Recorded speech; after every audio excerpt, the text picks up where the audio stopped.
7:15. Chin Pingon suddenly stood up and his vision cleared up. He cupped his fists respectfully towards a guest in the distance.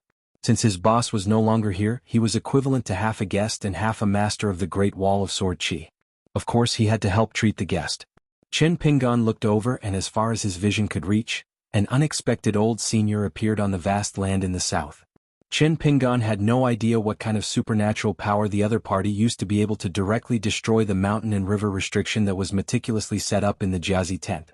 Once the difference in realms was too great, it was useless to think too much. He was really envious of the old senior who cut off his own eyes and threw them into two different worlds. The world was so big, where could he not go if he wanted to? Who could stop him if he wanted to return to his hometown? Who would dare to come if he closed the door and refused guests? Indeed, this was the way of cultivation. When the dragon monarch saw this person suddenly appear, he felt as if he was facing a great enemy. A gray robe floated to the top of the southern city wall and condensed a blurry figure with sword chi. The dragon monarch did not speak and only stared at the only exception in the wilderness. This eccentric old blind man had been abiding by the rules for 10,000 years. He only guarded his own land and liked to order taboo big demons and golden-armored deities to move 100,000 mountains. He said that he wanted to create a clean and unobtrusive painting of mountains and rivers. The dragon monarch was afraid of this person but did not respect him at all. In fact, the dragon monarch and the old blind man had known each other for a long time. They knew each other very well and used to be good friends. It was just that they were old and could not become old friends. Li Jun was more tactful. He saw that the situation was not good and was worried that the mortals would suffer if the immortals fought. He immediately flew away on his sword and went north. He even hid at the gate and joked with the man holding the sword. In the end he asked Zhang Lu if he had wine to drink. Great Sword Celestial Zhang Lu, who was sitting cross-legged on the hitching post, threw a pot of Rain Dragon Sect's immortal wine to Li Zhen. He said that Xiao Chua sent someone to send it. Drink it sparingly. I have accumulated more than 200 pots now. Li Zhen feels that the customs of the later generations of the Great Wall of Sword Chi have really been ruined by Liang and Yingguan, these foreign scholars. Although their swordsmanship wasn't that high, each of them was better at talking than the other. Li Zhen drank wine leisurely, bent his fingers and gently tapped the horse-tied column. There are a total of 4 columns in the front and back of the gate. Historically they were used to tie the dragon, the ox, the horse and the ape respectively. It's a pity that we have to win this door for now.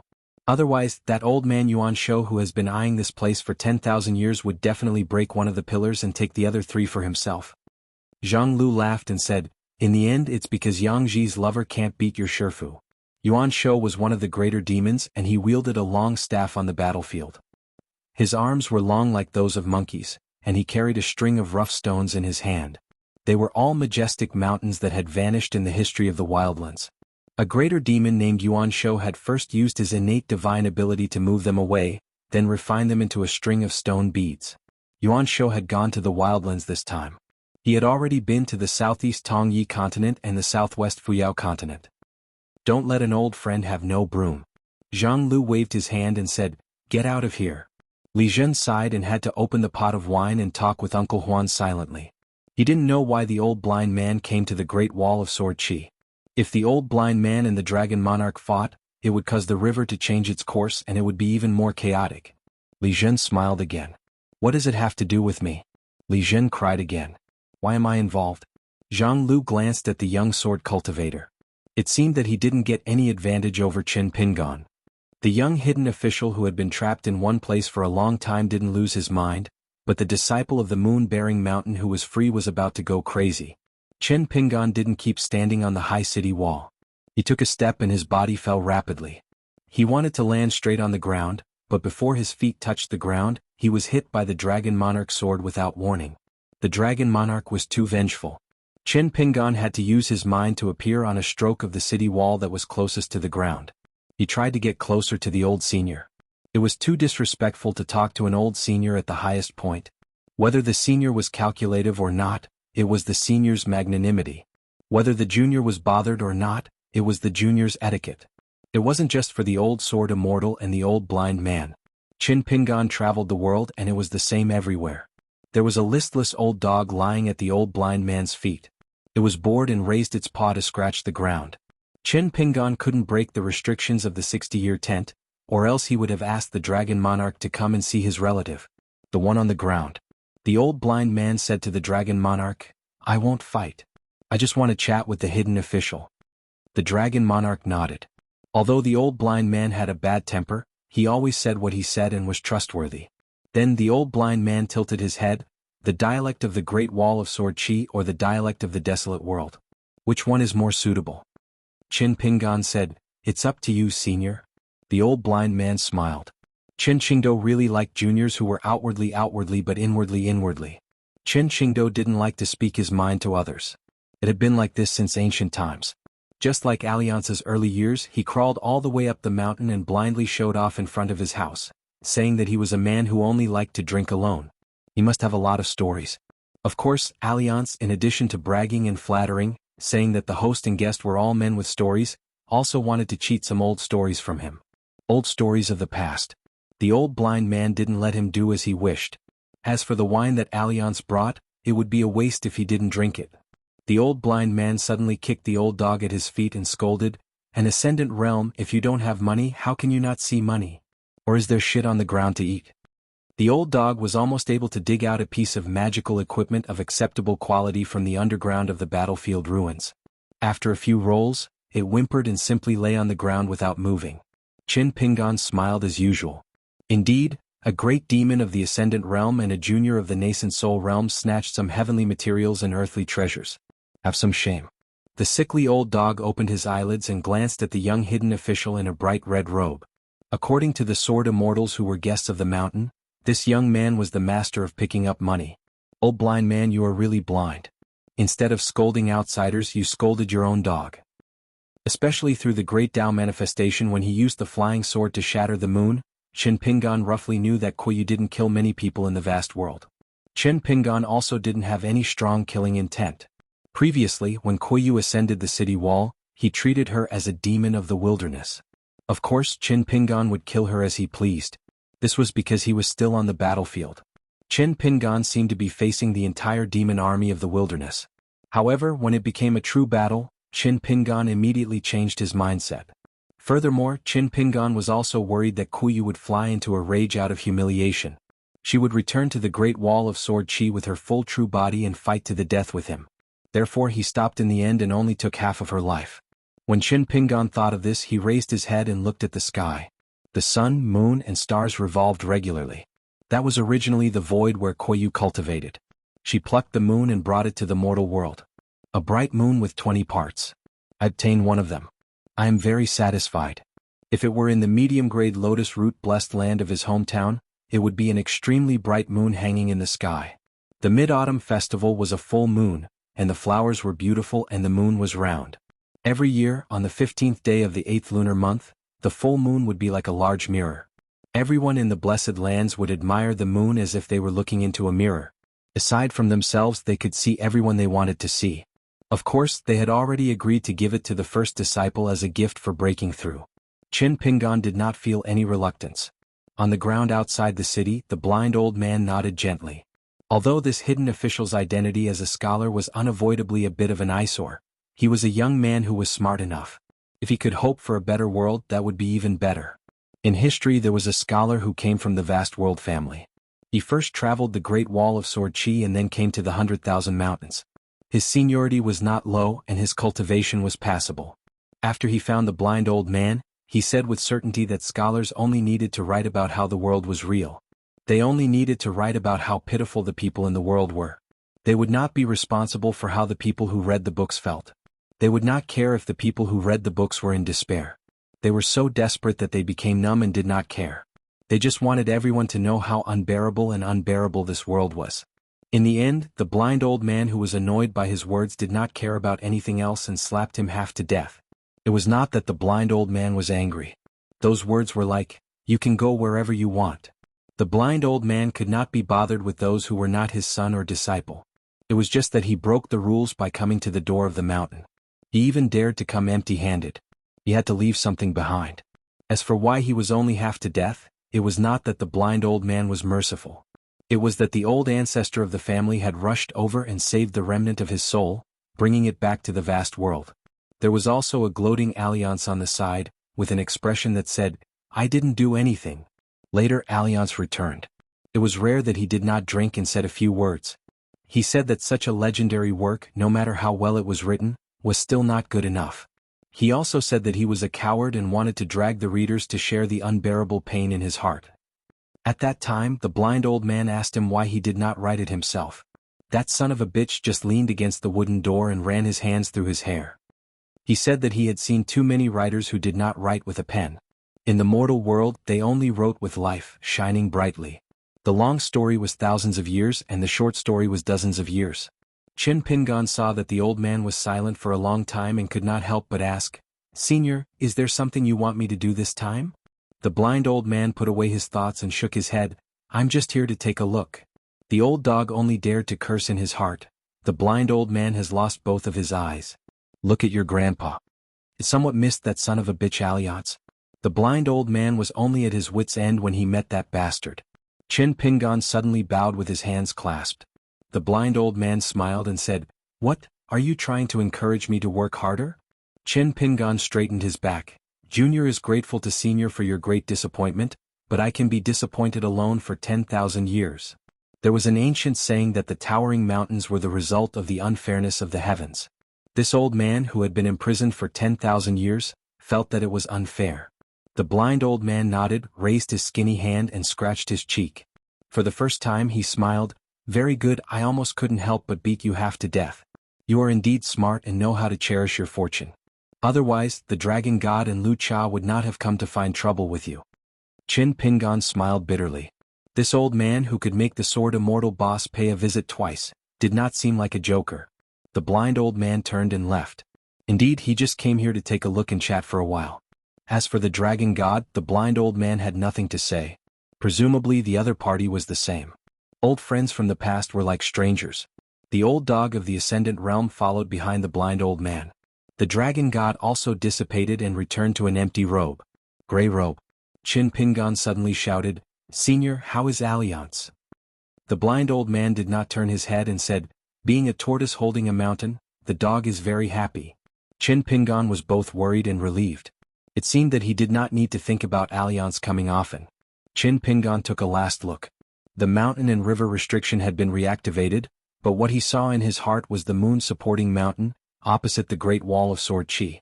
The mountains and rivers were different, but the old man was fine. He wanted to drink again.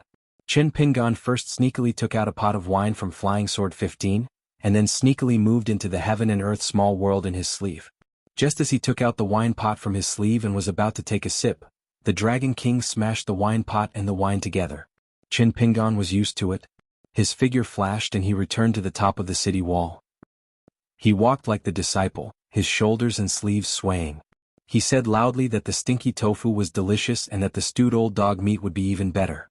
Chin Pingan did not know that he could not see the world outside the Great Wall of Sword Chi. The blind old man, on the other hand, could clearly see the scenery on the city wall.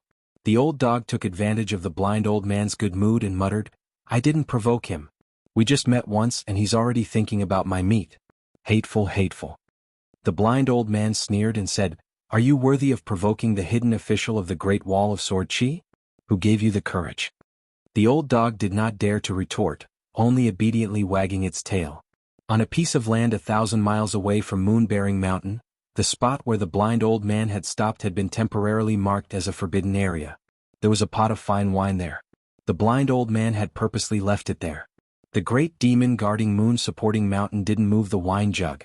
They turned a blind eye and let it sit on the ground all by itself. Even though they had already confirmed that there was nothing strange about the pot of wine and that it was just an ordinary pot of wine. None of the great demons touched it. For 10,000 years, the strong reigned supreme in the wilderness. The blind old man who ruled a region was one of the few 14 realms in the world. Now, after Xiao Chua's trip to the ancient well abyss, there was another one in the wilderness. However, she had fused with the wilderness through fate, and not purely with her intrinsic flying sword. The 14 realms were too mysterious and unfathomable. No one could ask what the difference between the two was. In fact, one could ask Alliance at the foot of Moon-Bearing Mountain. However, who would dare to provoke him and add fuel to the fire? Did they really think he could not leave Moon-Bearing Mountain? Tuoyue Mountain and Liang were both suppressing each other and minding their own business in a delicate situation. After all, it was Alliance himself who was unwilling to give up that path and came to Moon-Bearing Mountain. A great demon female cultivator who was considered senior apprentice Sister Lizhen according to seniority, with the appearance and figure of a great beauty, came to the chaotic void at the foot of Moon-bearing Mountain. She looked at the Dharma image of a Confucian sitting cross-legged in the distance. He used a large number of golden characters as a praying mat. He looked like an outsider who had come to borrow the mountain to cultivate. She could not understand why this man would make such a choice. Mr. Zhou of the world of literature had once explained to her the true meaning of every man for himself. Therefore she could not understand why this alliance would destroy his own cultivation.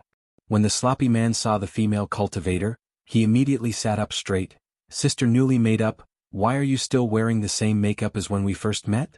The female great demon who had changed her name to newly made up relied on her memory and then frowned. Bullshit. Did she hit an iron plate with her own nonsense? Alliance was the least afraid of this situation. With a face full of affection, he said, "It seems that Sister newly made up still remembers the first time we met. It comforts my heart. How many good men are worthy of Sister newly made up to remember for 100 years? Newly made up sneered, "If you were to make a different choice, how many swords would you use to kill me?" Alliance was a little embarrassed. This old woman really knows how to talk dirty. Even I can't stand it. Newly made up did not understand. She only thought that this man was daydreaming again. She diverted her attention to control the sword intent to suppress the void anomaly under their feet. Alliance felt that this was a rare opportunity. It was time to use his trump card. 7:16. Before Lu Shirlu left Luapa Mountain and went to the battlefield in Old Dragon City, the burly man who called himself Jun Qin went to Ji-Se Peak's ancestral hall to offer incense and went to the first floor of Luapa Mountain's bamboo building. Except for a wooden bed in the corner, it looked more like a study room. The little butler, Nguan Shu, opened the door with a key. Zhou Mili held a green bamboo cane and a golden pole.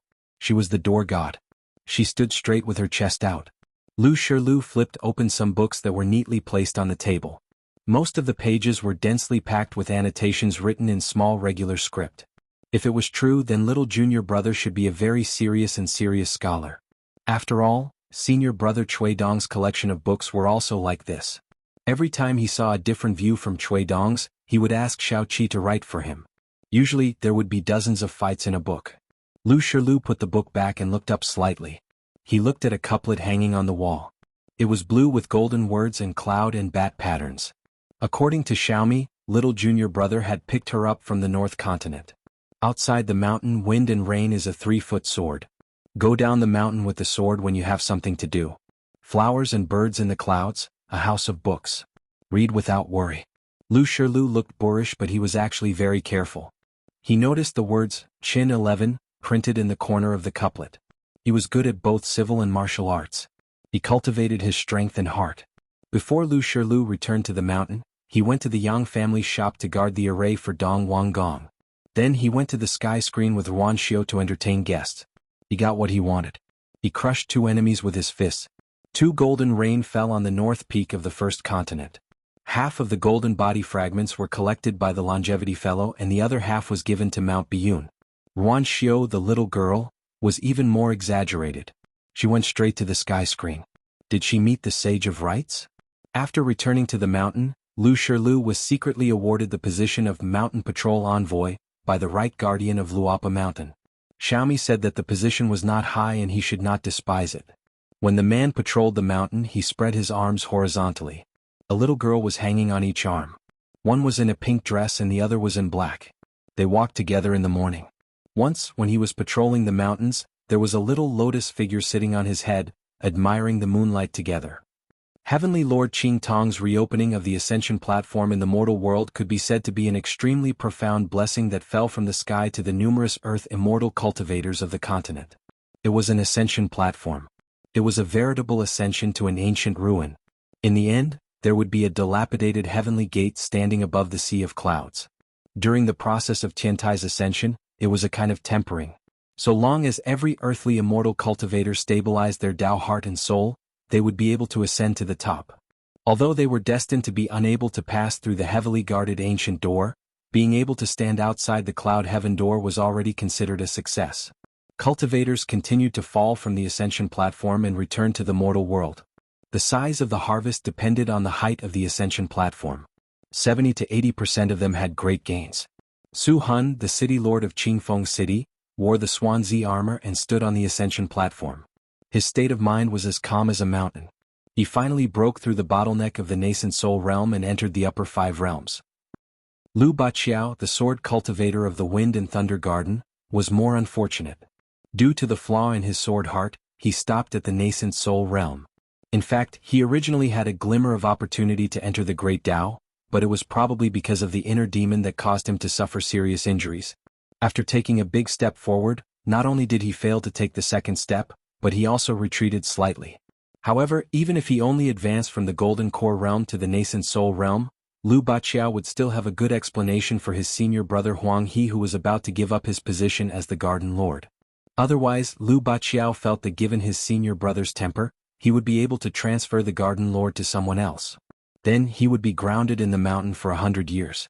If he did not cultivate to the nascent soul realm, he would not be able to leave the mountain. Lu Baqiao and Su Han ascended to the top of the Sea of Clouds. Soon they could not help but return to the mortal world. Lu Baqiao revisited the small town and went to the supervisor's office. He met Supervisor Chao for the first time and hit it off. They drank together. The golden core female deity of the Mount Yunxia, Kai Qinqian, was a rather surprising one. With her potential, the few grandmasters on the mountain did not think that she would be able to ascend to the nascent soul realm. However, this time she clenched her teeth and persevered until the end. Although she only caught a glimpse of the divine gate, it was a great success. This time, Kai Qinqian could be considered to have reached the heavens in a single bound. If there were no accidents when she returned to the sect this time, other than her previous position in the Hall of Grandmasters, she would also be the youngest female grandmaster in the history of the Mount Yunxia. There were many immortal mansions in the Aquarius continent. Usually, when a cultivator became a golden core cultivator, other than being able to establish a mountain and announce it to the entire continent, they could also be promoted by one generation in the mountain and river register. If they were lucky enough to ascend to the nascent soul realm, they would be one generation higher. As for the upper 5 realms, they could establish a sect there. After Kai Qinqian left the ascension platform, she came to an old school by herself. She looked at the empty school and no one knew what she was thinking. The black-clothed man Jiang Yun, as a disciple of the Jiang clan of the Cloud Forest, did not immediately head towards the East Sea battlefront where the Jiang clan of the Cloud Forest was overseeing to meet up with his master and Governor Wei Liang. Instead, he stopped for a while and made the same choice as Lu Baqiao and Kai Qinqian. He decided to visit the Pearl Grotto Heaven town of the past. However, when he went to the Iron Lock Well, he was a little disappointed. After he pulled out the iron chain that was hanging at the bottom of the well, he had already refined it into his natal item. It allowed him to successfully refine a small world in the human body into the long-lost Iron Mountain Forest and Crystal Clear Dojo. He also obtained an immortal treasure that could both attack and defend. This time Jiang Yun had also ascended to the nascent soul realm. The other earth deities all had their own levels. Those who were lucky enough to see the ancient appearance of the Gate of Heaven were the minority. Among the earth deities that secretly rushed over, only 20 to 30% of them returned in disappointment. They did not obtain anything and quickly fell out of the ascension platform. However, they did not dare to reveal any weird expressions. The only compensation was that they did not break through here. The earth deities did not need to accumulate too many battle merits when they went to the battlefield at Old Dragon City. Sui Yuyu had just broken through the bottleneck of the Dragon Gate realm in the Book Lake True Realm sect. He was the Jindan earth deity with the least experience in this group. However, Sui Yuyu changed from a pure martial artist to a sword cultivator. It was already a strange thing for him to become a Jindan sword cultivator in just a dozen years. It was even more shocking. However, Jade Gui sect and True Realm sect, the two upper and lower sects, helped Sui Yuyu hide a lot. Therefore, if it wasn't for the camouflage of the Jade Medallion sect's direct disciple, all the Earth Immortals of the Aquarius continent gathered at the Ascension platform this time, which one of them wasn't a person who cultivated the human heart into a spirit, they would definitely be suspicious of Sui Yuyu. However, Sui Yuyu did not break through this time and only reached the bottleneck of the Jindan realm. She only saw more of the scenery in the sky than ordinary earth deities. She was willing to follow her teacher to the Ascension platform and sweep the falling flowers with the immortals. Unfortunately, there was no teacher or immortals by her side. Actually, Sui Yuyu had a chance to enter the nascent soul stage. However, Sui Yuyu did not know why, but at the crucial moment when the long sword on her back was willing to protect her, Sui Yuyu deliberately suppressed the infatuation sword. As she did not use her sword and was unwilling to use her sword intent to resist the astral wind, She only used the body of a cultivator to stabilize her mind and lost a greater opportunity. After Sui Yuyu left the ascension platform, her sword heart was clear. Not only did she not look dejected, her Dao heart was even more determined. She bought some pastries at the Dragon Rider Alley's New Year's shop and then rode the wind to the prefecture city. The direct disciples of True Realm sect who left the Calligraphy Lake with Sui Yuyu were brought to the Aquarius continent by sect leader Wei Ying from the high sect Jui Peak. The two people who traveled north with Sui Yuyu were Wei Ying's direct disciples. They were sword cultivators like their master. The young woman was called Sui Yu. She always liked to go to the Great Wall of Sword Qi to sharpen her Dao. She wanted to see with her own eyes if the sword immortal Miyu was as handsome as her master. The other man was called Nianjiu. He seemed to know nothing about worldly affairs other than sword cultivation. The only thing he could do was to stop his beloved senior sister from going to the Great Wall of Sword Qi. However, the names recorded on the True Realm sect's mountain and water register were Wei Gusu and Wei Xianyu. Their intrinsic flying swords were Fish Dragon and Wine Flask, respectively. They were given to them by their master Wei Ying. Sui Yu liked hers and Yanjiu liked his because there was a completely different world inside the wine flask. They left the immortal ascension stage earlier than Sui Yuyu. They were staying in an immortal inn in the continent city. The innkeeper's surname was Dong. He was young and had the reputation of Dong Banqing in Beiyu's territory. Even Sui Yu and Yanjiu, who were picky, felt that the inn's environment was not ordinary. If they came again in the future they would choose this place. Sui Yu said telepathically, Sui Yuyu is so good looking. Even master likes him. Why don't you like him? Nianjiu answered honestly, I only like those who like me. Sui Yu was furious. She scolded her stubborn junior brother, go die. Sui Yuyu's figure landed outside the inn. Dong Shuijing's immortal inn was not big but its rules were not small. Even the guests could not fly in the wind. They could only enter through the door. Sui Yuyu found Wei Gusu and Wei Xianyu. He said, go to Oxhorn Ferry. Wei Xianyu glanced at Sui Yuyu. After looking at her for so long, he was still stunned every single time.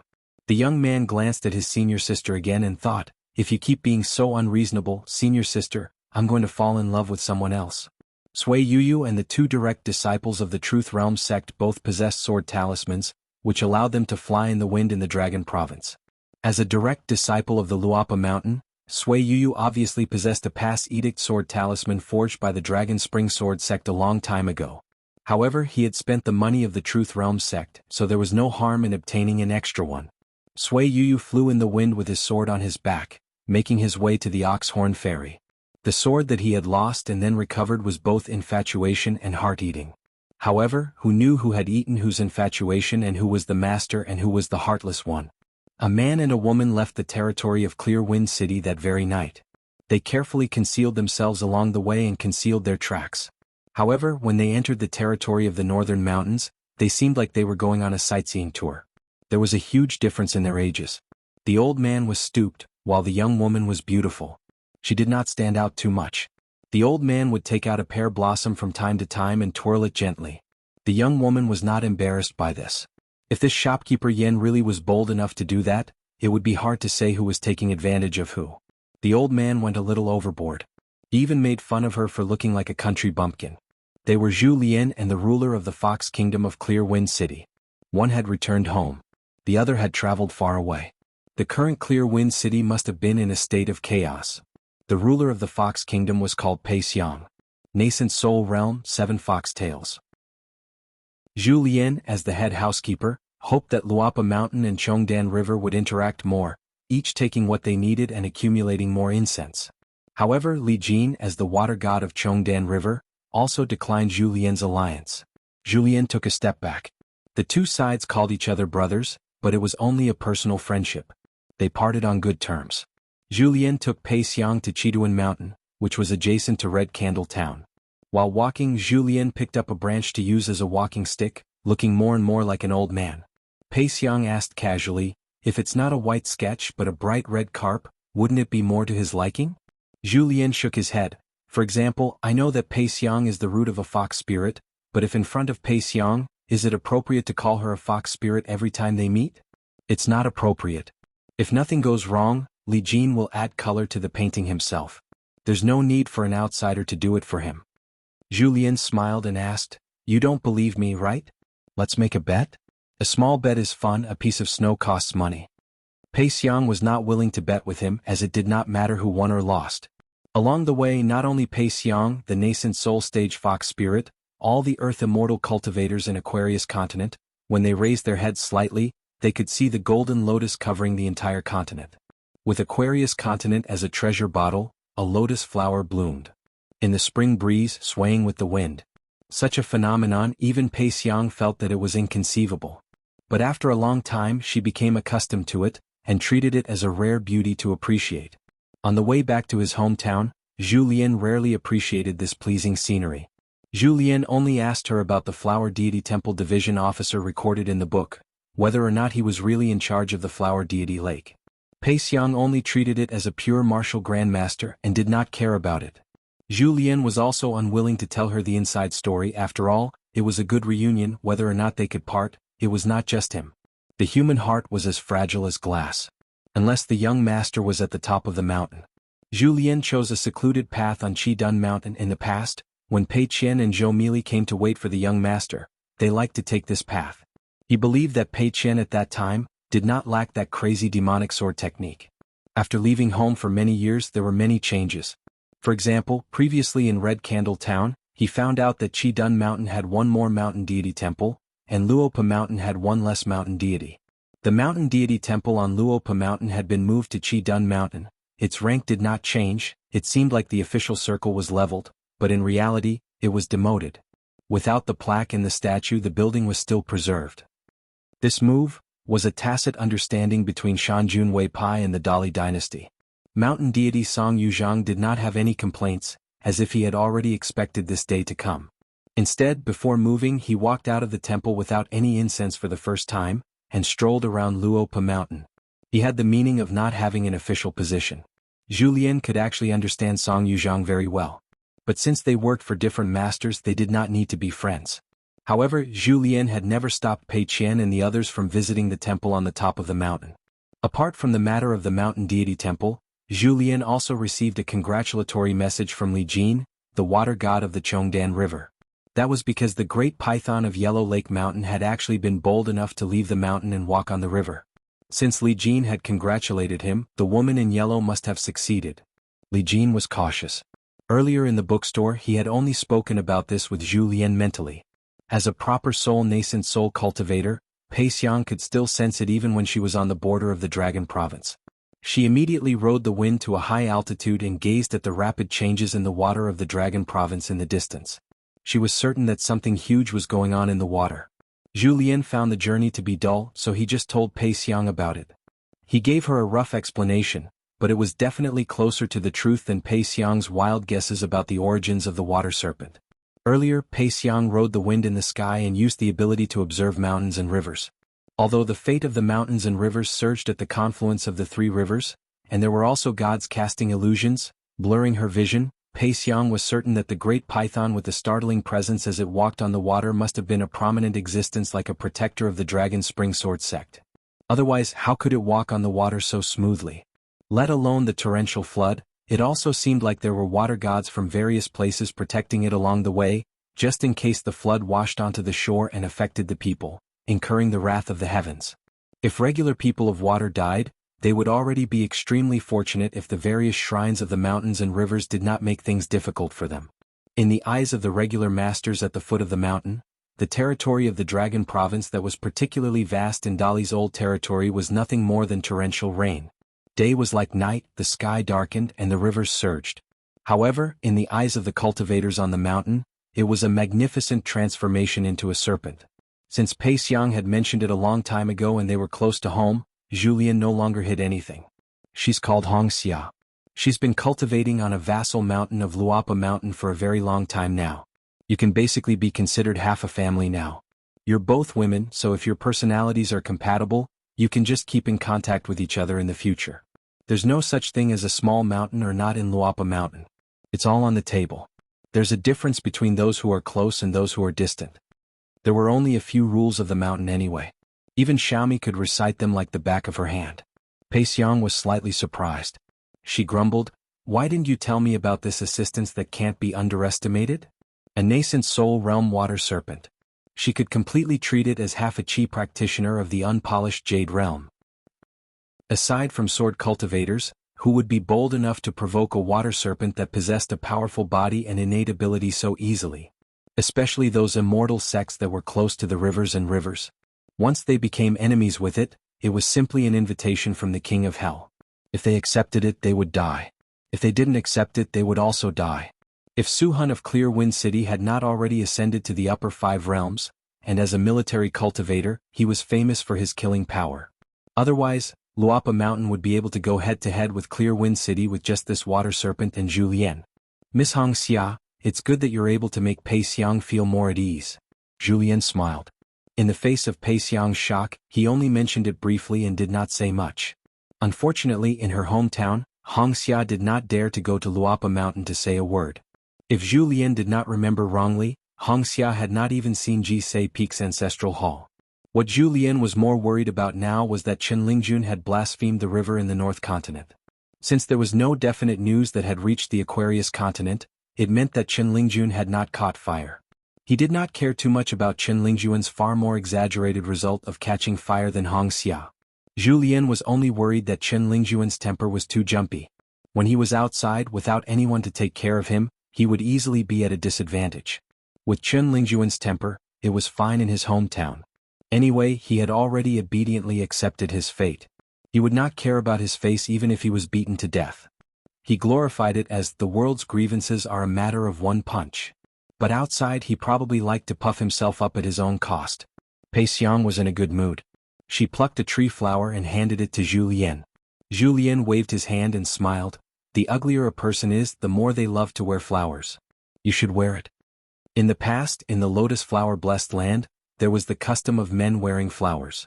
Otherwise, in the future, it would be the flower hairpin manjosher. Pei Xiang glared at him but still wore the flower hairpin. Zhu Lian could travel with the wind. Pei Xiang was also an earth immortal of the nascent soul realm.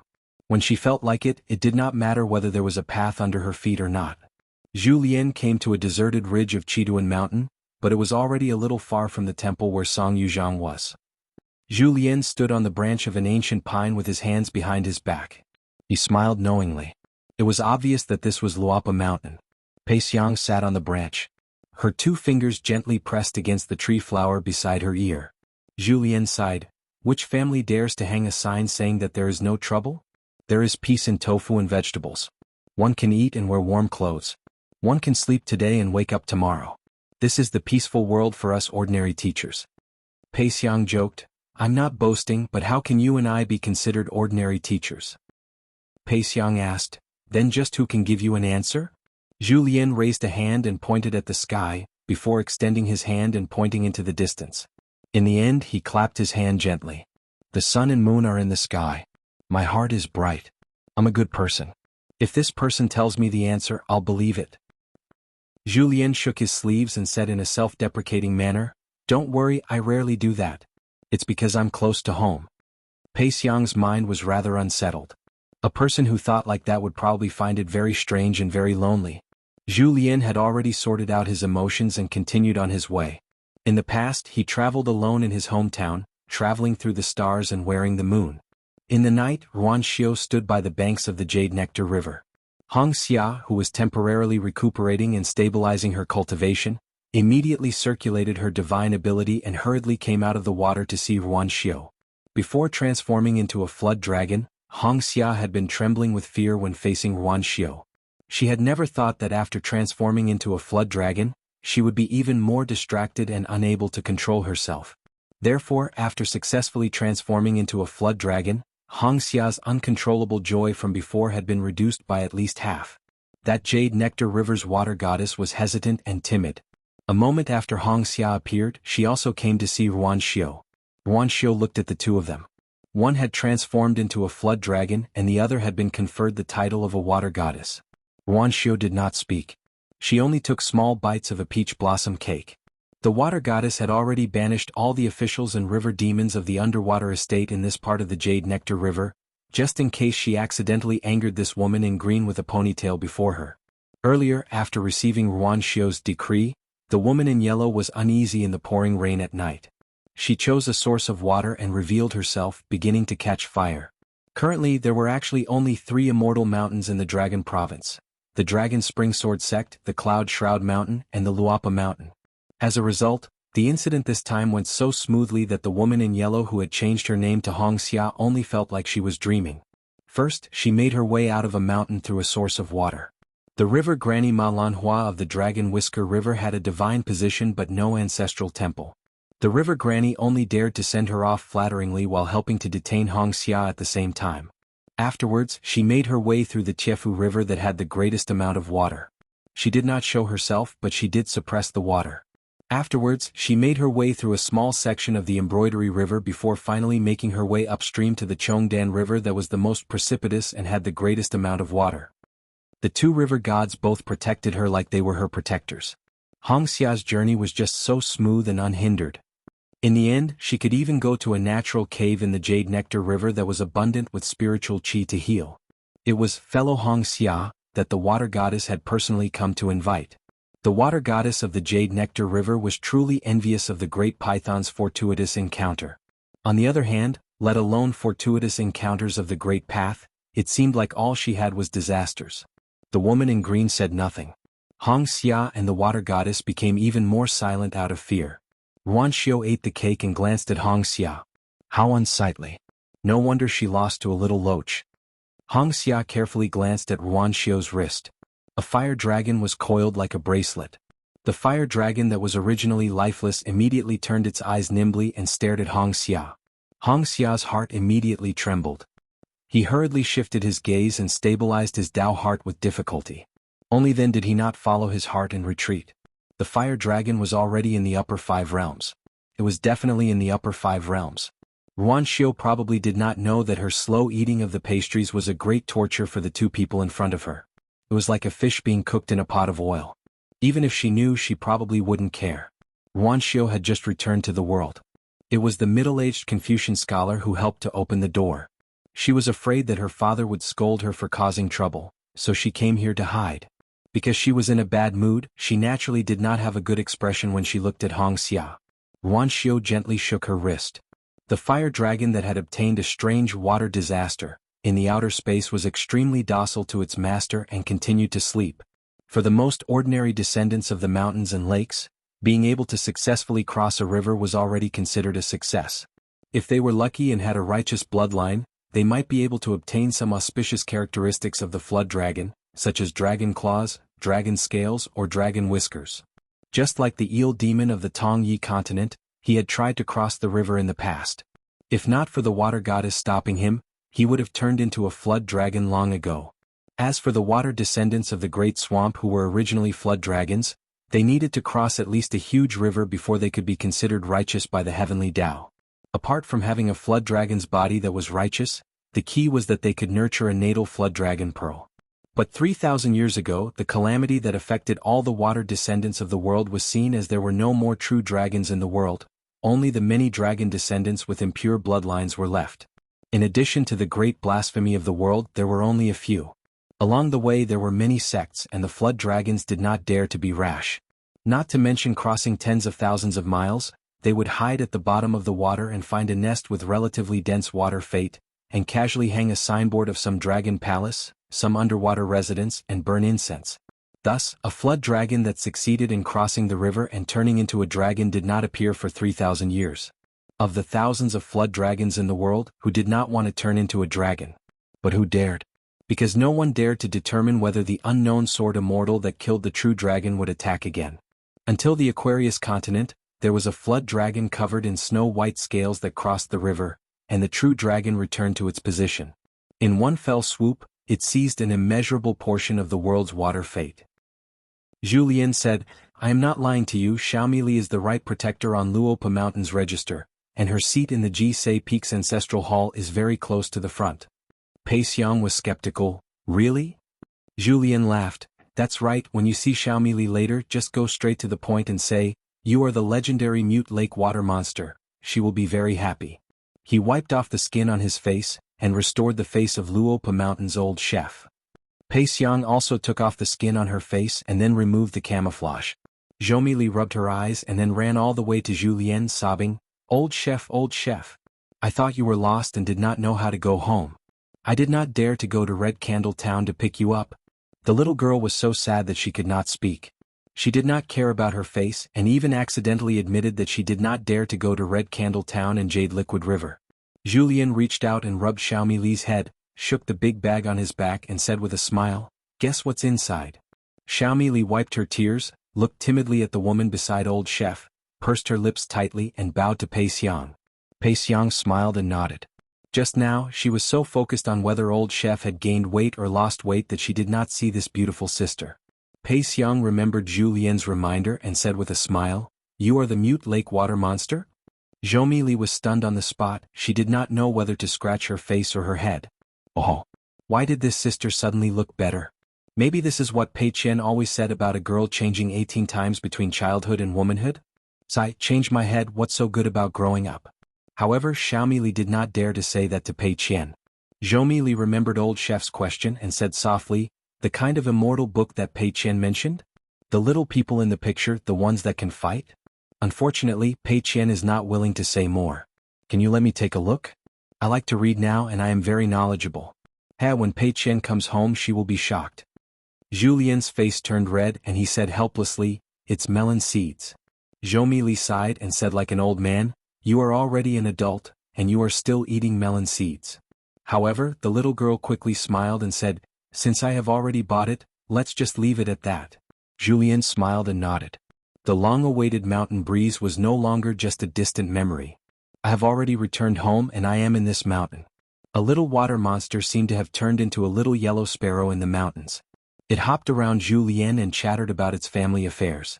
Xiaomi Li did not say some things that could not be said. Pei Qian was first, she was second, and Sister Nuanshu could only be third. Pei Xiang felt that it was ridiculous and could only ask in her heart, is this little girl really the right protector of Luopa Mountain? The protector position of the sect and immortal cave abode on the mountain had a lot of weight, and was said to be half of the mountain and river formation by the immortal master. Pei Xiang was sure that this little water monster's realm was not only not high, it was simply ridiculously low. Since this little girl was the right protector, could it be that Hongxiao was the left protector? Or the head of Luopa Mountain? However, that Julien actually turned a deaf ear, and only cared about talking to the little girl about trivial matters. Pei Xiang laughed in anger. "Serves you right to be called old chef." Just as Pei Xiang was feeling a little depressed, it quickly turned into horror. A handsome man in white appeared out of thin air and smiled at Julien. "You are learning from others, are you satisfied being a shopkeeper? How many years has it been?" Pei Xiang only felt that this person was as handsome as a jade mountain. In her eyes, this person's looks were only slightly inferior to Julien's. Shanjun Wei Pai. The first deity position in the northern mountains of the continent. Julien sighed, after being away from home for a long time, "I miss Brother Wei." Wei Pai twitched the corner of his mouth. "Forget it. Don't blame me for being unrighteous." Julien immediately rubbed his hands and said, "Shanjun's cultivation has soared, and the heavens and earth should congratulate you. When the chaotic world is over, we will have a proper night banquet." Wei Pai ignored Julien and nodded to the king of the Fox country. He roughly guessed Julien's plan. How despicable. Julien's hoe directly dug out half of the wealth of the Su family of Clear Wind City. Pei Xiang hurriedly bowed to Lord Shanjun. She was graceful and charming, but she did not do it on purpose. Xiaomi smiled and called out Wei Shanjun, Wei Shanjun, Wei Shanjun. Usually she would only call him twice, but today she was so happy that she called him again. Wei Pai understood, bent slightly and opened his palm. Xiaomi put down a large handful of melon seeds. Wei Pai thanked her and naturally ate the melon seeds, and telepathically told Julien to put away the business. Pei Xiang's eyelids twitched. When Julien heard what Wei Pai said, he sneered, "That little brat saved his life." The surviving member of the Zhuang dynasty who came to Luopa Mountain to take refuge and escape disaster had also received a secret order from Dali, but did not go to the ascension platform.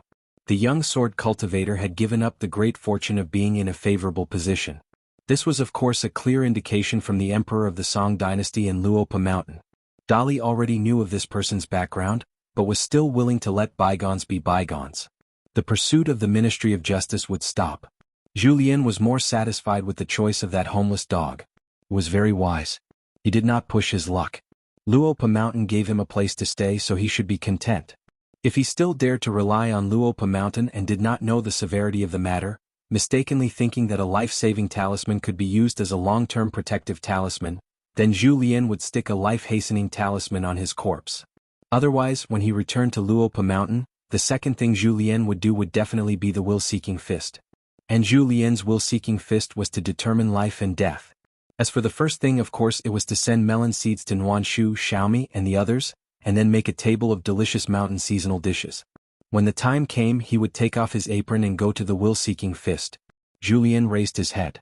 Then Pei Xiang saw a man in a green robe slowly walking down the mountain with a gentle smile. Zhu Lian was stunned. He glanced at Wei Pai. Wei Pai deliberately did not mention this matter. Pei Xiang followed the little girl in the pink dress named Qin Wanshu, and the strange little Xiaomi, to an elegant courtyard to stay. Pei Xiang's mood was complicated and she could not sleep at night, so she left her residence and walked alone, sitting on the steps of the mountain top. She felt that her current mood was too unreasonable. Before she arrived at Luopa Mountain, she was afraid that Luopa Mountain's resources were too weak. She did not expect that Luopa Mountain would be filled with one strange thing after another, and she could not help but feel anxious. Then Pei Xiang realized that Zhu Lian should have finished his discussion, and was now accompanying Qin Yuanji down the mountain. Zhu Lian realized that Qin Yuanji's fist technique had improved greatly, and knew that she had received guidance from Lu Shirlu. Zhu Lian let Qin Yuanji continue up the mountain, and he took the lead in quickly ascending to sit beside Pei Xiang. Zhu Lian said softly, "Did you just realize that you are already in a foreign land? Don't worry, it won't take long for you to get used to it." Pei Xiang asked softly, "Yan Feng, have you always been secretly laughing at me for being a frog at the bottom of a well?" Zhu Lian laughed. "When did you become so melancholy? In my impression, the ruler of the Fox Kingdom in Clear Breeze City was a heroine. Calculating, decisive, and good-looking." Pei Xiang said faintly, "If only I hadn't met you." Some women's moods were really unreasonable. When they were in a good mood, everything was good. When they were in a bad mood, everything was bad. The latter always comes out of the blue, often catching men off guard. Then don't listen to what she says in detail. Whether it's some inexplicable complaint or some irritating words that you don't know where the reason is, don't be anxious and throw yourself into confusion. Just treat it as an irrefutable reason and listen to it. Once you become impatient, or once she tries to reason with you, what can you do? You are finished. Even if you do not speak, you must listen and look at her seriously. Whether a man was willing to do so, was often the real knot in a woman's heart. But who was Zhu Lian? Very quickly Pei Xiang smiled. Qin Yuanji stopped halfway up the mountain, wanting to see the heartwarming scene at the top of the mountain. She admired old Mr. Zhu even more. He had just returned to his hometown and had to take care of a guest for Luopa Mountain. If it was the young mountain lord sitting next to that woman, Qin Yuanji would probably be worried about Sister Pei Xiang's situation. So what if it was the mountain lord? Her eyes were not good and she liked to walk drunk at night. She liked to ignore everything and only cared about traveling alone, making old Mr. Zhu unusually busy. And she, Qin Yuanji, practiced diligently every day, no one could find any fault with her. Moreover, the next time they passed each other, the gap between their fist techniques would be narrowed by her. In the small town at night, Yang family's medicine shop. Changming left Dragon Riding Alley and came here at night, knocking lightly on the door. Su Tiantian and Shi Lingshan, who had gone to an ancient battlefield to train their martial arts, had returned from their travels and continued to work as inconspicuous shop assistants. However, Shi Lingshan lived in Peach Leaf Alley, and only senior sister Su Tiantian lived there. Su Biao was instructed by her master to open the door for the woman. Changming went to the back courtyard. Su Biao simply moved a stool and sat at the door. In the back courtyard, Changming bowed to the old man. She bowed as a junior and did not even take a seat. She asked if the shop needed gold essence copper coins. After all, the war was in full swing. Other than Old Dragon City's main battlefield, the other two coastal battlefields were not as desperate as Old Dragon City's, but they were also filled with smoke. Old Yang shook his head. "Thank you for your kind intentions. It wasn't easy for you to accumulate such a small amount of wealth. Use it well." The reason he was willing to speak with her, besides her sincerity, was because of her relationship with the divine path. Changming was about to leave. But the old man suddenly asked, "That sure row in the shop has a hidden line on her body, did you see it?" Changming shook her head. "I didn't see it." Old Yang changed to an old tobacco pipe. Before putting it in, he lightly knocked on the stairs. In Gu Shu's territory there are many mystical people. That sure row's inheritance is only one of them. At first it was not obvious, but after a while it became clear. Changming was extremely interested in the Aquarius continent. Luopa Mountain had a large collection of books. She frequently flipped through the books and saw a book on Gushu's 800 Immortals. The old man continued, she has some relationship with the Baek Okkyung building's third sect master, and they are still connected. As for when the lotus will move, it depends on the other party's mood. In the future, whether or not he will return to his true home and meet his senior brother. Changming only listened and silently memorized it in her heart. Old Yang suddenly said, "Wild cats, the night is full of stench." Ma Ku Xian's childhood playmate had a much bigger background than Shi Ro's Dao Seed spirit aura. Old man Yang pointed at the bench under the eaves. "Have a seat. Let's have a chat." Changming accepted the order and sat down. Old Yang was silent for a long time and slowly said, "It's just a palm-sized place, there is no place in the world that can scare outsiders." 60 years ago. Cui Dong, Qi Jingchun, this pair of senior and junior brothers who became enemies in front of the world. Cui Dong's betrayal was true, but deceiving his master and destroying his ancestors was fine. The sage of literature Lu Shilu Jun Xian. Adding Qin Pingan, then the sage of literature's direct disciple, was only missing a few who had not appeared. The world's proudest Bai Yi. Baek Okkyung building's third sect master Lu Qin set up a fortune-telling stall. There was the Yinyang school's Zhou Zi who set up a stall to sell Tonghulu. Heavenly Lord Xiesher. Ruan Qi, Ruan Xiu, Li Er and Li Lu, two pairs of father and daughter. Chao Shi, Chao Jun, a pair of grandfather and grandson from Mud Bottle Alley. Blind Taoist Jia Cheng, White Emperor City's Zhengju Zhong, another pair of master and disciple. One of Taoist master's clones, Li Shisheng. Song Zhangkyung of the White Dragon Fish Robe. Mahis Surua. Alliance, who was just a few steps away from entering the small town. Just like the Mud Bottle Alley servant girl GQ. The first Upper Five Realms mountain monarch in the history of the Aquarius continent, Wei Pai. Sword cultivator Jiang Shangjin Miyu Li Kai. Of course, there was also the ancient sword under the bridge. To the cultivators on the mountain, a short 60 years was nothing. So as long as one's luck was not good, no matter who came here, no matter how high one's cultivation level was, if one had the guts, one's life would be hanging by a thread. Even if one was pleased for a moment and made enemies here and temporarily did not have to worry about one's life, one still had to look further ahead and take it easy. After all, the young people of Pearl Grotto Heaven, especially Qin Pingan, Ma Ku Xian's generation, went out many times and their future was not small. For the first time old Yang laughed. This kind of opening is really heroic. Chang Ming held her breath and concentrated, only listening without speaking. Then she turned her head to look. A travel-worn young Confucian scholar with a bamboo chest on his back and a green bamboo cane in his hand suddenly opened the curtain. He happened to see old man Yang's rare smile.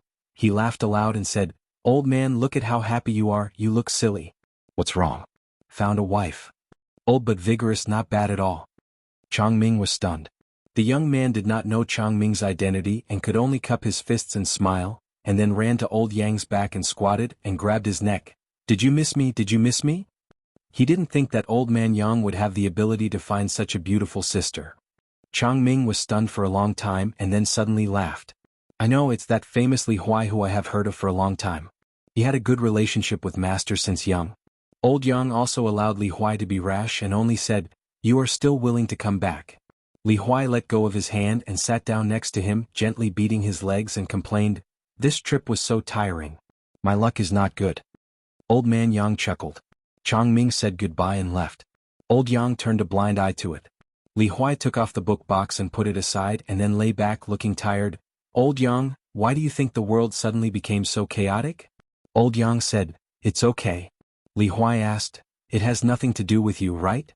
Old Yang did not say anything and began to smoke. Li Huai sat up. "Give me a definite answer. Do you really think you are a master beyond this world? Old arms and legs, don't try to be brave." Old Yang said, "It has nothing to do with me." Li Huai was slightly relieved and said with a cheeky smile, "I saw you laughing like a thief before, not like a decent person. What good news? Did you really find a wife?" "It can't be." Old Yang did not say anything. Li Huai lay back down. If he could lie down he really did not want to sit, and if he sat he did not want to stand. Anyway, he was like this since he was young. He was used to not being high or low and he could not compare to anyone, not to his friends. Li Huai actually did not care, but when he went on a long journey he always encountered some things and it was not so comfortable. But his mother always said that he was a person who enjoyed life, and the reason was his sister, who was born a bit beautiful. In the future, if he found a brother-in-law who was willing to help him, he could just lie down and enjoy life.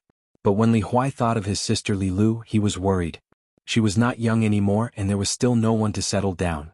Look, after missing out on my good brother Qin Pingan who could cut a chicken head and burn yellow paper, she can't get married, right? What did father and mother mean, especially mother, sister, do you really not understand or are you pretending not to understand? With our mother's temper, would she be willing to let an outsider live in the house that she prepared for her son? Old Yang seemed to know Li Huai's thoughts and said, your sister doesn't like Qin Pingan, and you can't force a melon to be sweet. If you don't understand this, what kind of books have you been reading all these years? Li Huai rolled his eyes and said, what nonsense are you talking about? Find a wife first, then talk to me about romantic relationships. Li Huai sat up and opened the bamboo box, nagging about how much he spent. He did not spend any money on this trip to the North Continent, and now, he had broken his cultivation. The old man listened and laughed. The lazy Lu Xianyang rarely visited Luapa Mountain. He did not come often. His blacksmith shop by the river was not close to the mountain. Lu Xianyang was so lazy that he did not even go to the ascension platform. Anyway, it was not like he had not gone there in his dreams many times. Ordinary people would not talk to me, Lu Xianyang, about how thrilling it was. Looking at Zhou Mili, who was sitting on a small stool and dozing off like a chick pecking at rice, Lu Xianyang coughed softly. Zhou Mili shuddered and rubbed her sleepy eyes. She immediately got up and laughed. Sleepy Lu, you're here. Lu Xianyang, who had long been given the nickname of Sleepy Lu by Little Mili, nodded first, then sat at the side and said with a smile, Little Mili, as the right guardian, it's so degrading to be a small door god. Zhou Mili said helplessly, what can I do? Uncle Defeng has gone for a long trip, and Yuan Lai has also gone down the mountain with his sister. Sister Nuanshu is so busy every day and I'm so free. Then the little girl said quietly, when Pei Qian comes back, he'll see me guarding the door here. I won't be able to run away from him. The little girl suddenly stretched out a hand and clenched it into a fist. Even if he runs away, I'm not afraid. I can catch him in an instant. Like Pei Qian pressing down on the head of the left guardian of Dragon Riding Alley. Lu Xianyang crossed his arms. Zhou Mili said, what's wrong? Have you thought of a mountain chieftain? Think about it, think about it. The two of us happen to be together. Unexpectedly, Lu Xianyang smiled and shook his head. Think about him, my ass. Just thinking about him makes me annoyed. The little girl, who had just taken out a handful of melon seeds to entertain Sleepy Lu, silently put them back into her sleeves. What did he say? Think about him, my ass? Then eat his ass. Little Mili shook her head lightly. Lu Xianyang held back his laughter and asked, in the past, that good mountain chieftain of yours would often follow me to the stream and find a narrow spot. I'd jump first and he'd jump later. With a whoosh, he'd jump to the opposite bank and with a splash, he'd fall into the water. I'd laugh at him from the opposite bank. The little girl widened her eyes and shook her head vigorously. Sleepy Lu, you're bragging without thinking. The good mountain chieftain is very, very powerful. Except that he didn't know how to recite poetry. Pei Qian said to the child, get up, play dead when you should, get up when you should, get up and lower your head again. This way you can live longer. If you stay here, death is death. Pei Qian actually already noticed this strange child, but couldn't take care of him before. This child is a Yao. But on the battlefield, the child from the Jinjia continent unexpectedly protected a person. Unfortunately, the person the child protected with his life has already died without a complete corpse. And the child who just took human form not long ago was only affected by a spell and paid the price of having his longevity bridge broken. So he didn't actively play dead before but instead fainted. When he woke up, he began to play dead. The child finally got up, silently following behind Pei Qian, limping forward. If Pei Qian walked fast, he would walk fast. If Pei Qian walked slow, he would walk slow. Yu Zhuanfu didn't hide anything, straightforwardly said, Pei Qian, I'll say one more thing, in the future you have to fight by yourself and take care of a child, it won't be easy. Yu Zhuanfu didn't hold a grudge against the child because of his Yao origin. Pei Qian nodded, it will be very difficult. She turned to look at the child who stopped in an instant. It seems that after that person died, the beastly aura on the child began to gather again, becoming more like a mountain spirit who hasn't cultivated for long and isn't very good at hiding his Yao origin. There's nothing sadder than a dead heart. Pei Qian stopped, turned to face the child and asked in the language of the Jinjia continent, do you want to learn fist techniques from me? The child was indifferent, just standing there. Yu Juanfu frowned because she saw a deep-rooted hatred in the child's eyes, towards herself and Pei Qian. It seems to be the same for the entire world and the world. It doesn't make sense, but it is the truth. The child looked at Pei Qian, finally willing to speak. He stretched out a hand, his voice was hoarse and unclear, as if it hurt the foundation of his Tao, making it difficult to speak. Yu Juanfu finally heard clearly. The child said, "Lend me money and I'll leave. I'll pay you back later." Pei Qian said, "You can earn money by learning fist techniques." The child's face was expressionless and he lowered his head. Yu Juanfu was a bit helpless. Pei Qian and this child, what's going on? Tong Yi Continent's Heavenly Fault Peak Azure Tiger Palace, the old nascent soul Lu Yong was determined to die, and found the leader of the cultivators following the army, saying that he wanted to make a deal with the Dali dynasty according to the rules set by the imperial tutor. The stout general nodded, saying that it was negotiable. Then he immediately summoned 2 secretaries from the Great Li dynasty to discuss the details with the foreign nascent soul stage cultivator. They also brought a secret record with them, which recorded detailed information about the Green Tiger Palace and Lu Yong in the Tongye continent. One of the secretaries suggested to the general that Lu Yong didn't need to go to the battlefield to kill demons in exchange for battle merits, he could just refine pills, and his battle merits would only be greater. The general frowned and directly asked the young civil official how the so-called conversion of alchemy into battle merits was calculated. "This Lu Yong is putting his life on the line to discuss this with us. Could you please explain it to us in detail?" The secretaries first discussed with their colleagues, and then frankly and honestly, according to Dali's established rules, they gave the general and Lu Yong a detailed explanation. The young civil official spoke quickly, and his words were precise, without any ambiguity. For example, Lu Yong and the Azure Tiger Palace didn't need to provide any of the heavenly materials and earthly treasures needed for alchemy, and they just didn't want to haggle over wages with Dali. For example, if the Azure Tiger Palace's alchemy methods could really have an immediate effect on cultivators and pure martial artists, then as long as Lu Yong was willing to go public with Dali, they could calculate a considerable amount of battle merits. The general only interrupted and said that Lu Yong didn't need to worry. If he wasn't willing to give out the secret alchemy formulas, Dali wouldn't make things difficult for the Azure Tiger Palace, and he wouldn't settle accounts later. Lu Yong was overjoyed. He suppressed the excitement in his heart and agreed to everything. From the beginning to the end it took less than an hour. The 2 secretaries gave Lu Yong an extremely detailed account of where Lu Yong and all the alchemists of the Green Tiger Palace were going, how they were going, the prices of the various elixirs, how they were going to calculate their battle merits, and the people who were going to meet them at the temporary station. After finishing their discussion, the 2 young civil officials quickly left. The general only cupped his fists and didn't exchange any pleasantries with them. Lu Yong sighed in his heart. Dali's border army's thunderous momentum didn't only lie on the battlefield. Dali's general, who was in charge of keeping an eye on the foreign cultivators, patrolled the mountains and rivers restrictions every time he put on his armor and sword. Occasionally he would look at those immortals who seemed to be kept in captivity. The man's eyes were very cold. As a Dali's border army officer, discussing business with this old nascent soul Tong Yezhou, who was an expert in alchemy. In Dali's border army the law was the most important and no one could ignore it. Those rules, big and small, were all engraved in the bones of the martial artists. Dali's cavalry and the accompanying cultivators didn't differentiate between the top and bottom of the mountain. They were all martial artists. But since they had finished discussing business, there weren't too many taboos. Before the man left, he suddenly smiled and cupped his fists towards the old cultivator. He said in a deep voice, "Just because you're willing to die in a foreign land, my comrades and I will remember Heavenly Fault Peak Azure Tiger Palace. Of course, it doesn't matter whether or not we remember a few brutes on the battlefield. I'm just speaking from the bottom of my heart." The man walked away in large strides, his armor clanking as he left the old man with his back view. Lu Yong couldn't help but cup his fists towards the general's back view. He then put it down and left quickly. Time to do something. In the distance, on the battlefield of Old Dragon City, the senior monk of the large temple was fighting side by side with the unknown Taoist. The old Taoist opened a famous semi-cursive scroll. The content was only 28 words, but there were 172 seals in the future. Each word was talisman. Li Kai laughed and replied, "Do I need you to tell me if I'm beautiful or not?" At the southernmost part of Old Dragon City's battlefield, Zhou appeared. Beside him was his direct disciple, Sword Celestial Sheng Qin, and Lu Bai, who rushed over from the Great Wall of Sword Energy. There was also his closed-door disciple, Jia Shenying, who wasn't a sword cultivator.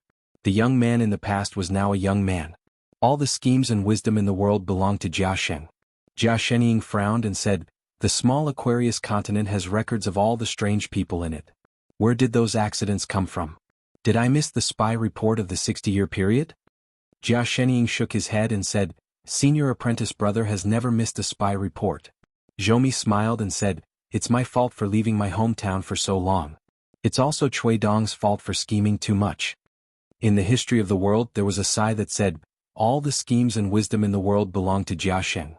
Therefore Jia Shenying said, "Embroidered Tiger Cui Dong is indeed the senior apprentice brother of Hidden Official." Zhou smiled and said, "I don't know how strong he is until he dies." Zhou waved his hand. After a while, on the vast and boundless sea surface, the sound of thunder grew louder and shook the earth.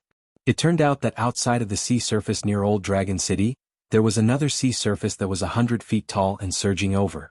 It was a water technique of the king stage Great Demon Fei Fei, the current lord of the swaying river in the desolate land. She wanted to flood Old Dragon City. On the road to the north, there were many demon race cultivators that were proficient in water techniques, all of them unleashing their natal divine abilities or adding techniques, all of them adding fuel to the flames of the gigantic waves. The monstrous waves ferociously crashed towards the obstructing city at the southern end of Aquarius continent. On the Dragon Ascension stage, GQ's figure transformed into a rainbow light, passing through Old Dragon City's formation and entering the sea. Before she revealed her true dragon body, she had already killed countless of the demon race cultivators in the radius of 10 li. Zhou ignored it and laughed to his closed-door disciple Mu Sun. "Previously you said that Cui Dong is indeed the senior apprentice brother of Hidden Official. Isn't that inappropriate? It should be that young Hidden Official is indeed the junior apprentice brother Cui Dong." Zhou looked up and spoke in his mind, "Embroidered Tiger thinks so?" The majestic image of Cui Dong was in the sky above Dali Pidu, holding the Bek Okakyung building in his hand. The 12 flying swords were as big as sword boats, hovering in all directions. Cui Dong did not answer the question and smiled. "Jia Sheng's schemes are disappointing. Note 1. Don't take it seriously, don't hit the face." 7:17. Left and right they arrived at a beautiful place with verdant hills and limpid waters. With a green bamboo stick in hand they climbed the mountain. The temple was at the foot of the mountain, the Taoist temple was at the peak, and the academy was halfway up the mountain. Even if it was not a blessed place, it was still the same. He was now in a foreign land called the Yuhua Blessed Land. He had nothing to do and was unwilling to move his real body. He could only use his Yin spirit to travel and take the opportunity to see the world's scenery. This blessed land was a holy place for cultivation and was known as the immortals' abode in the human world. It was a place that all the hermits in the world had to pass by. It was also the first choice of all the kind men and women in the human world. It was said that there were many immortals in the ancient times who cultivated in the mountains. Hence there was the Chui Song Palace at the peak of the mountain. Later on, there was an immortal who attained Tao and rode a green dragon that was transformed from an ancient pine. He ascended and became an immortal. When the monarch saw the unprecedented and unrecorded auspicious sign, he immediately changed the name of the era. In the first year of Shangyun, he ordered the construction of Baoji Temple to worship the Taoist immortal's ascension. More than 100 years later, the dynasty changed and the temple's incense withered.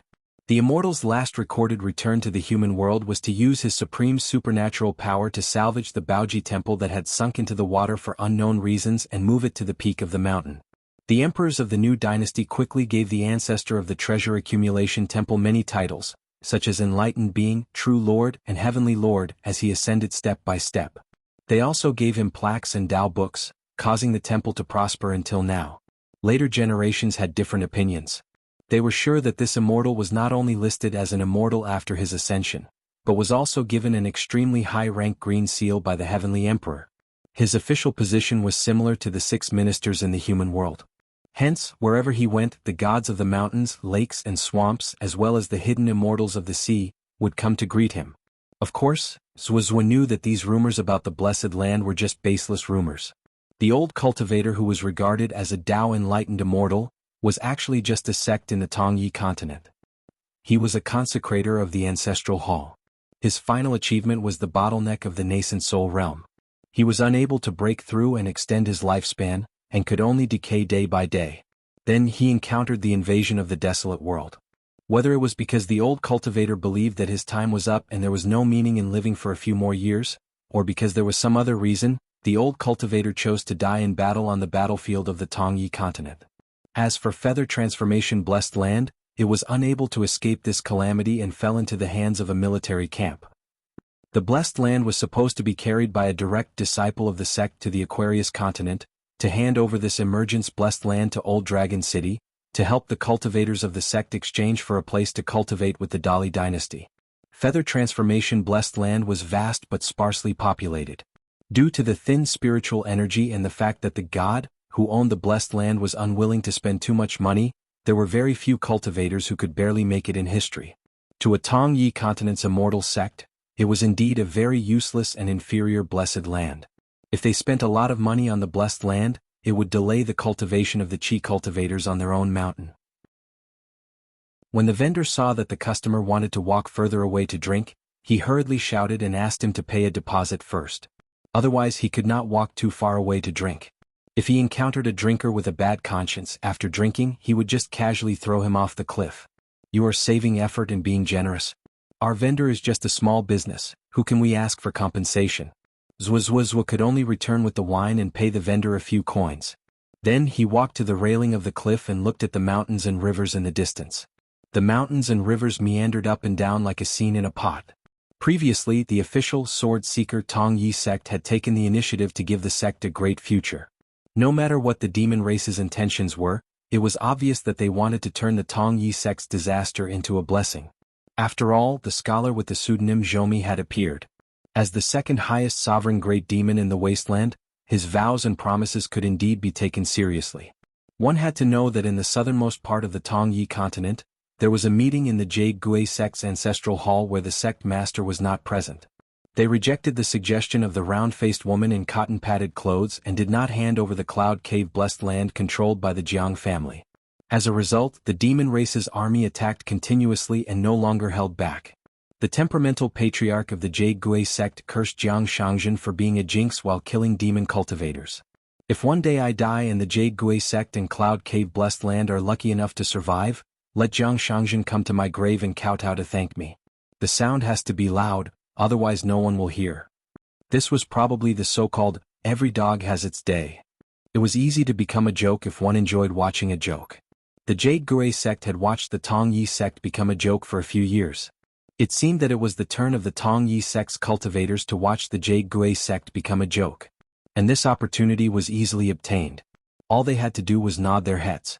As long as the Tongyi sect's ancestral hall seized this opportunity, it was possible that they could directly annex the Jade Gui sect in the future. It was not even an extravagant hope to turn their sworn enemy into a vassal sect. However, the hearts of the Tongyi sect's cultivators were shattered but not shattered. This was because the number of people in the Tongyi sect's ancestral hall who held their own opinions was actually half and half. Zwa was actually quite surprised. He originally thought that the Tongyi sect's cultivators, regardless of their age, would immediately change sides and expel him from the sect. Unexpectedly, those younger cultivators of the Tongyi sect who were younger in terms of seniority were actually able to bear this burden together. Not only did they refuse the invitation of the wilderness world, they also dared to find Zwa and say, "We implore Sir Zwa to stay. Sir Zwa can leave his life to us." The old cultivators who had lived for hundreds and thousands of years still wanted to live. The young people who had only walked on the Great Tao for a few years were still willing to die. At that moment, Zwa suddenly felt that the world had indeed changed for the better.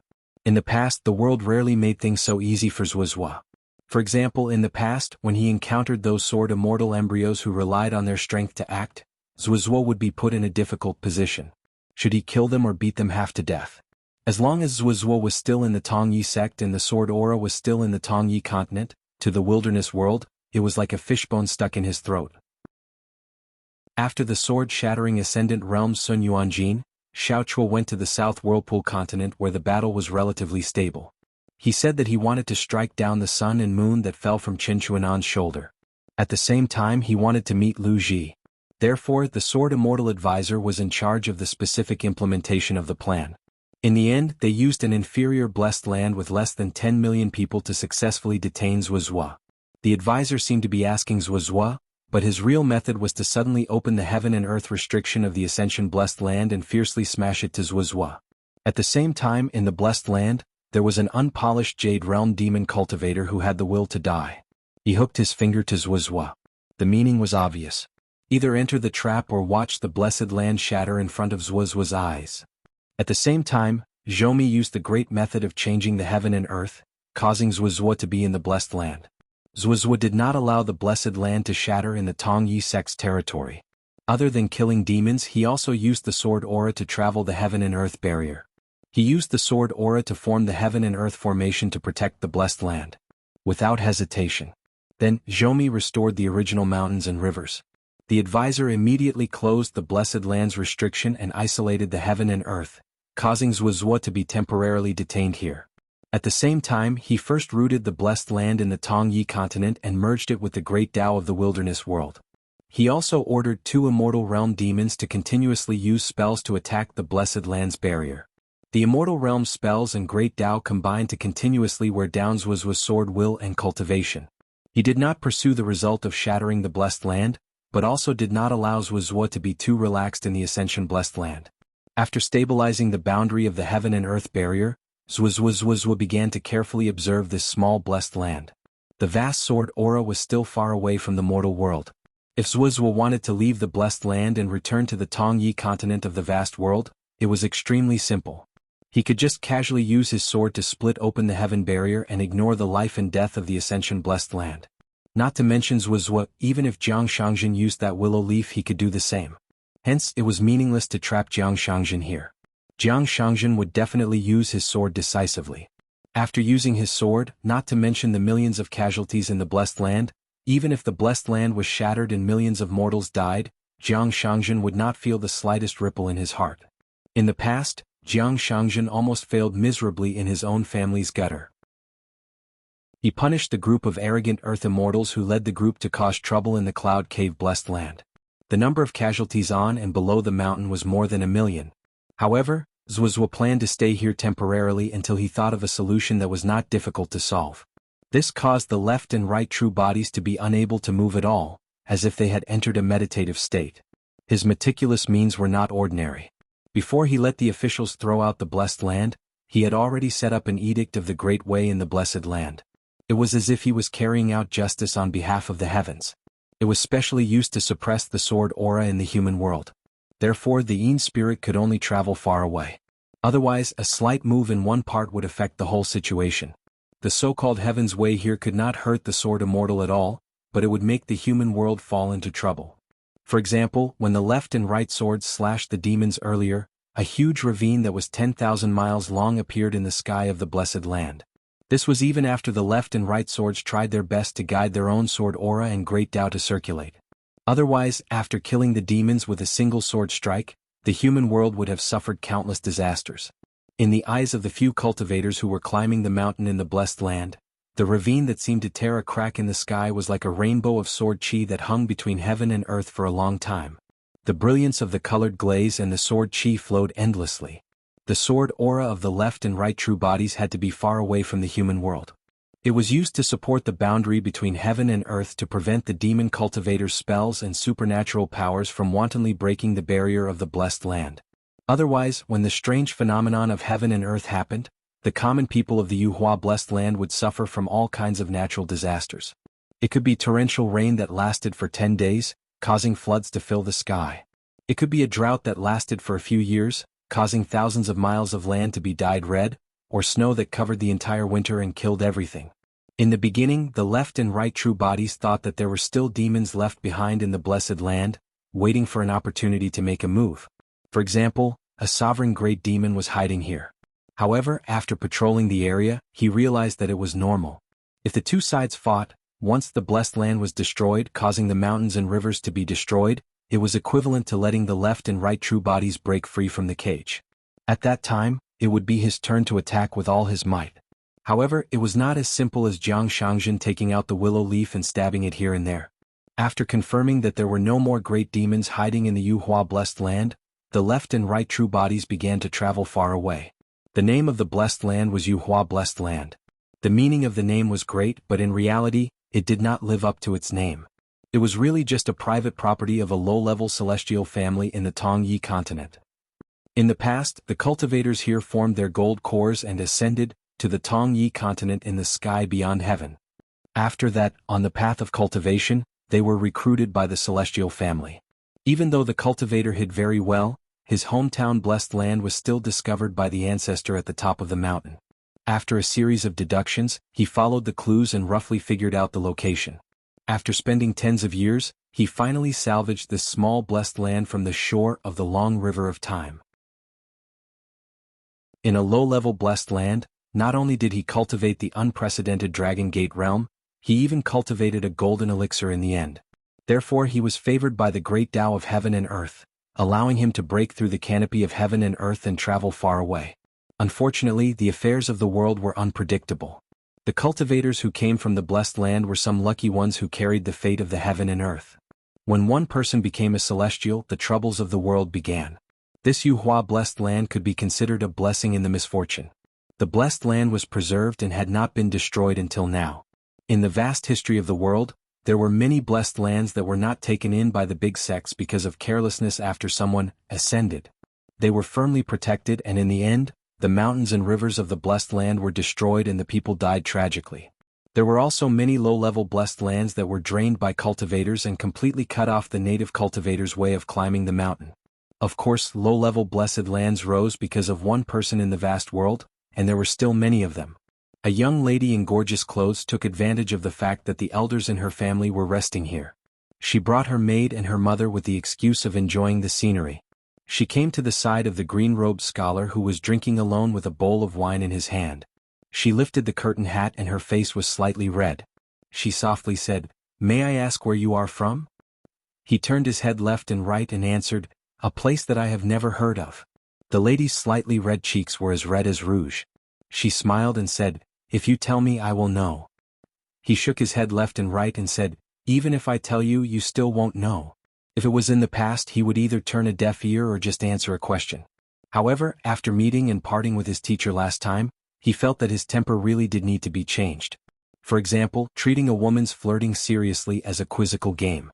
So today he said one or two more sentences. The lady did not know why, but she left in anger and embarrassment. The young lady beside the lady was even more annoyed. The scholar was so dull. He was born with a handsome face for nothing. Very well, the quizzical game was over. Clean and efficient without any sloppiness. He turned his head left and right and returned the empty bowl to the stall owner. The stall owner even muttered a few words of complaint. Drinking a bowl of wine for half a day, if it wasn't a delay in earning money, then what was it? Why would a scholar talk about such empty words? Was he here to burn incense or to cheat a rich woman? I have resentment in my heart, so I only said it in a low voice. You can hear it, but others can't. If a scholar like you doesn't have a big heart, then you're a gentleman. If we really want to fight, do you think I'm afraid of you? If it was a normal scholar, they would just treat it as wind past their ears. They would go up the mountain to burn incense and not cause trouble. However, the scholar stopped and said, "Say it again." The stall owner suddenly felt a burst of anger. He glanced at the other party again. The blue-robed scholar was not short but rather tall. He resentfully averted his gaze, not daring to look at the guy with such a bad temper. He said in a low voice, "It's nothing, it's nothing. Customer, you misheard." Zuozua continued to climb the mountain towards Song Palace. The death of an old Yuanying in a foreign land seemed like a drop in the bucket in the vast world's turbulent general situation. There was no benefit at all. However, Zuozua did not think so. In the past, when the four direct disciples of the sage of literature saw such small matters, Chui Dong would investigate the details of people's hearts. Perhaps he would use this opportunity to observe someone or something, wasting several months. The big guy was neither painful nor itchy. It was all the same when bigger things fell on his head. If you want to make me angry, you have to have enough ability. Otherwise it's all empty talk. Xiao Qi might think more about the local customs and so on. However, Zuozua insisted on competing with people face to face. He would not give up until he had a clear explanation. When Zuozua was young, he suffered a lot because of this. It caused his teacher to have to leave the study room many times. He was distracted and had to deal with the students' problems and clean up their messes. This was especially true after Zuozua went to practice swordsmanship. When he pulled Zuozua to apologize in person, every time the old scholar saw that the stubborn student refused to bow his head, he would get angry. The old scholar would often jump down and give the student a slap. Otherwise he would not be able to press the student's head down. He would make Zwazwa quickly bow his head and apologize to others. However, after each time he reluctantly bowed his head and admitted his mistake, the old scholar would bring Zwazwa out of sight. He would first talk to Zwazwa about some bigger principles and where the real right and wrong was. The principles involved had long been away from Zwazwa and Zwazwa. In the end, Zwazwa, who had lowered his head in anger, would raise his head higher and higher. If you want to read more. Don't just focus on swordsmanship. You will only get into trouble. In the future, if you really understand the sage's books, when you use your sword to pierce through the sky, your teacher will mend the sky for you. But before that you have to read more. You have to use the Tao of heaven and earth and the sufferings of the human world as the scabbard. Otherwise, how can your teacher rest assured that you will practice swordsmanship without reading? After Zwazwa reached the peak, he saw the Chui Song Palace covered with dark green glazed tiles. However, the glazed tiles here were not made of celestial materials. It only symbolized the favor of the emperor of the human world. Zwazwa did not go to the Taoist palace with incense burning in spirals. He chose to go to a place with fewer people, which was higher than the halfway point of the mountain. He would only cause his teacher to worry and would not help him share his worries. In this matter, only that silly big guy did the best. Not to mention himself, who caused trouble as if he was eating. Even Shaoqi was not as good as him. When he was scolded, he did not talk back. When he was beaten, he did not fight back. He always accompanied his teacher and almost never caused trouble. Zwazwa looked up. He frowned at first, then his brows relaxed and he held back his laughter. Someone broke the sky curtain's prohibition with a punch and scattered the sword aura barrier. Therefore, Zwazwa thought it was an Ascendant Realm demon who came here. He was inevitably worried about the safety of the blessed land. When he saw the appearance of the uninvited guest clearly, he was in a good mood. Zwazwa slightly leaked a bit of the essence of the sword intent so that the other party could see at a glance. At the same time, he used the sword aura to open the way for the other party to help cover the atmosphere, so that the other party's whereabouts in the Yuhua blessed land would not be too conspicuous. The other party noticed the sword intent on his left and right and immediately restrained his chi.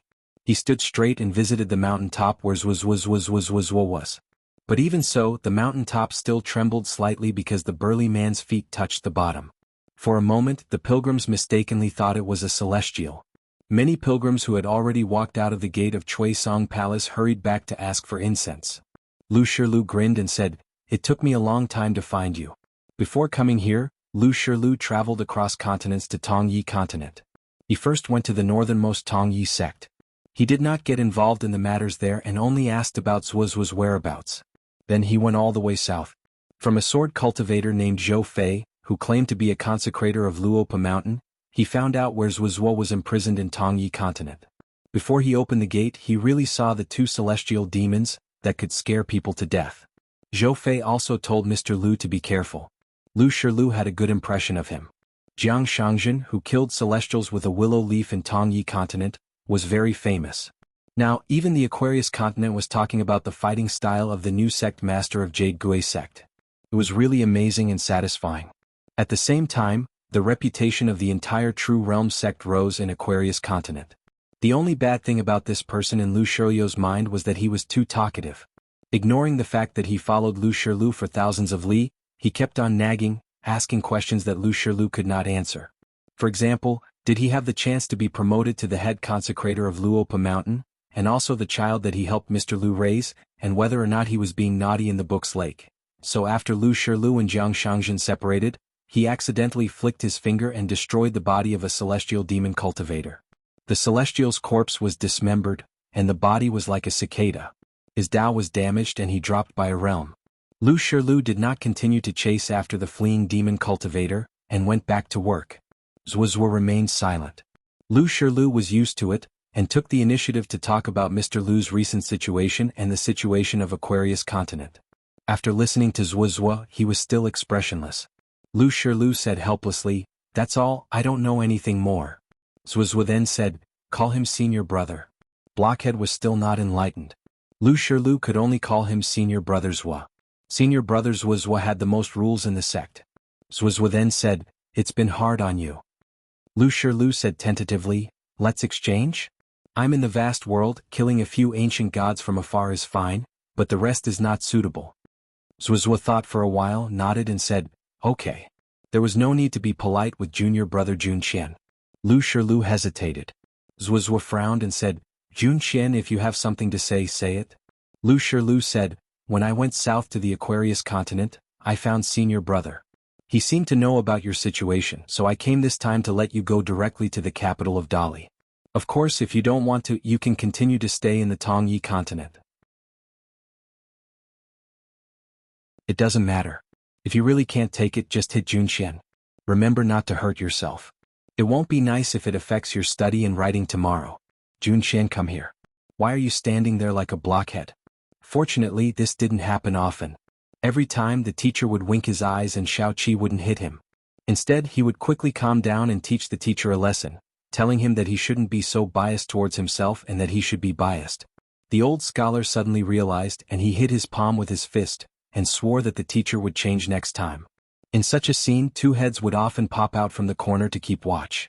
The lower ones were senior brother's left and right sides, while the taller ones were senior brother Cui Shi, who gently rested his left and right sides. Therefore, Lu Shilu inevitably felt regretful, as if those good things would never come back. That was why Lu Shilu agreed to let Cui Shi take a trip to Luopa Mountain, so that the three remaining direct disciples of the Sage of Literature's line would be able to regain some beauty in their hearts despite the passage of time and the fact that things remained the same but people had changed. Before Zuozua moved, he said seriously, Jun Qian, no matter what the reason is, I came here as a guest and there are some strange phenomena. Previously, when I supported the heaven and earth with sword energy, there are big and small disasters hiding and growing. Sooner or later they will fall here.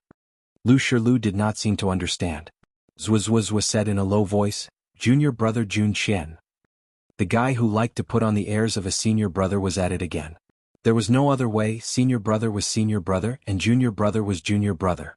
Lu Shilu sighed and said, I know, I will not only protect the stability of the heaven and earth here, but I will also be responsible for helping you compensate the blessed land. Zuozua gently threw the mountain staff to Lu Shilu. Jun Qian, this is for you. Lu Shilu smiled and caught the ordinary-looking mountain staff. In the past, it was extremely difficult to get extra things from senior brother Zua, who was in charge of money. His senior brother could not do it and neither could his teacher. Then Zuozua bowed to his junior brother. Lu Shilu bowed back to his senior brother. Zuozua walked towards the picture scroll, and his true body instantly merged with his Yin spirit. The sword immortal and the picture scroll flashed and disappeared at the same time. In this small blessed land, Lu Shilu did not have as many restrictions as senior brother Zuozua because he did not have the burden of the great Tao to suppress the sword energy. However, Lu Shilu was not interested in traveling in this world. While dispelling the strange phenomena caused by the migration of his senior brother's true body, he traveled far into the sky with the wind. Finally, he found a lonely mountain and waited there, ready to follow his master's orders and accept a direct disciple. Talent and talent were not the same thing. It was enough to teach him some sage principles, insist on a few words, and the disciple could finally practice it. Therefore, Lu Shilu was on the top of the lonely mountain, paying attention to a demon of the lower 5 realms who had not completely transformed into a human form. He saw that the little demon stood on 2 feet. On the rough stone table outside the cave, there was a bowl of wonton that came from nowhere. It was cold and mushy. It was using a pair of claws to learn how to use a pair of chopsticks. However, it could not pick up the wonton every time and the chopsticks would even slip into the bowl. In the end, the little demon was extremely annoyed. It threw the chopsticks into the bowl, raised its claws and pointed at the bowl and chopsticks on the table. It cursed, "Eat, eat, eat your mother's food. Eat your own wonton." Therefore, Lu Shilu tried his best to restrain the vast and ancient aura of the great Tao and landed outside the cave. In addition, the mountain demon's vision and realm were too low. It would probably only treat him as a woodcutter who went into the mountain to chop firewood. Lu Shilu sat on the stone bench, picked up the chopsticks and ate the wonton. Damn it, it was really disgusting. Was it rancid? Was this half of the apprenticeship ceremony a waste? The little spirit had just returned from its original path and walked out of its cave. It had spent a lot of effort to move a bowl of wonton from the village outside the mountain to the mountain. It couldn't let those feathered beasts in the mountain ruin the wonton. In the end, it suddenly saw the burly woodcutter and got a fright. Was he here to collect his debt? The little demon was really scared. The man was so strong and he did not look like a person who could talk and negotiate. The immortal spells it had randomly learned were not useful, right? The little monster was furious. I paid for a bowl of wonton. Not only did I pay you a string of copper coins, I even deliberately threw a few more wild animals in the mountains next to the stove. If I hadn't read those sage books in the cave, I would have been a scholar. Otherwise, I wouldn't have paid you any money. Not only did I rob you of a bowl of wonton, I even robbed you of your big pot of wonton cooking. My goodness, after getting the money, you still have the face to scold me in my house? How dare you? How dare you? The little demon paced back and forth at the entrance of the cave. You are indeed a country bumpkin who has never studied. I will not argue with you. I ate a bowl of rancid wonton. Thinking of this, the little demon sighed. It gathered its courage and hid at the side of the cave without showing its head. It deliberately made some noise to scare away the hungry ghost. If it ate too much, it was afraid that there would be a hungry ghost in front of its house. How unlucky it would be. It did not know how to cure people. The books did not teach it this. There were only some patterns in the Taoist books about praying to the sun and the moon to refine the human form. It flipped through the books in confusion and learned some superficial knowledge. It was a self-proclaimed king of whirlwinds, but it could not be taken seriously. It just used it for fun. Lu Shirlu suddenly remembered that it had just come to the blessed land not long ago. It did not know how to speak any official language or understand any dialect. It was a little awkward. Looking at the cave, Lu Shirlu put down his chopsticks and scratched his head. When the little demon saw this, it was so scared that it almost cried. My goodness, after eating and drinking you still want to hit me? It could not help but tremble. Don't hit me, I am not a human. These woodcutters and hunters who like to go up the mountain were all fierce people. As long as this man did not argue with it today, it would pack up its belongings and move away immediately. Wouldn't it be fine if it moved far away? Lu Shirlu thought of a way. He caught a half-baked cultivator nearby and learned how to speak first. Only then could the three of them have a good chat. Good things come in pairs. He had accepted 2 anonymous disciples in one go. As for whether he could take in a disciple or not, whether the other party could become his direct disciple or an anonymous disciple who did not know his master's name, it all depended on the luck of both parties. Lu Shirlu would not take in disciples indiscriminately. There was one thing that the teacher had reminded students many times. They must not always think that taking in a disciple was a kind of charity. Taking in a disciple, whether it was a teacher in the school or a master on the mountain, a preacher in their heart. If they kept throwing knowledge and immortal arts to the people below, the people's hearts would only deteriorate day by day. When the little demon saw the man striding down the mountain, it heaved a sigh of relief. It collected its timid mood as if it was tidying up the mountains and rivers. It swaggered out of the cave looking awe-inspiring. It was truly awe-inspiring. The Whirlwind King's glare scared away a burly man. Move my ass. I still have to hang a plaque with the words Whirlwind King's Mansion, in gold when I get back. With such a heroic thought, the little monster still picked up the bowl and chopsticks, and quickly ran into the cave to pack up a package. It carefully put away the few books and finally, it respectfully knelt down and kowtowed in front of a small grave. It muttered in its heart that it could only come back to visit the immortal master in the future. After kowtowing, the little monster then slipped away. Lu Shirlu actually did not really go far. He had used a camouflage technique and was actually following behind the little demon. In ancient times, Lu Shirlu had actually learned some of the supernatural powers of the gods that pointed directly at the true nature of the human heart. It was just that it was not wrong to take a closer look. As a result, this look made Lu Shirlu happier. It was quite enlightened like him. In the middle of the Aquarius continent, above the sea of clouds above the capital of Dali, Fa Xiang was holding a replica of the Baek Okekyung building, Chui Dong. The real body of this Dali imperial tutor was actually preaching and lecturing to the young scholars of various academies. Among the scholars present, even if there were scholars from Lakeview Academy and Cliff Academy, none of them had received the title of gentleman or sage. A slender figure in a green robe appeared out of thin air at the edge of the sea of clouds. Chui Dong did not look sideways and continued to explain the subtleties of the 100 schools of thought to the young scholars. Many scholars sensed the anomaly, especially some scholars from Lakeview Academy who had cultivated the Great Spirit.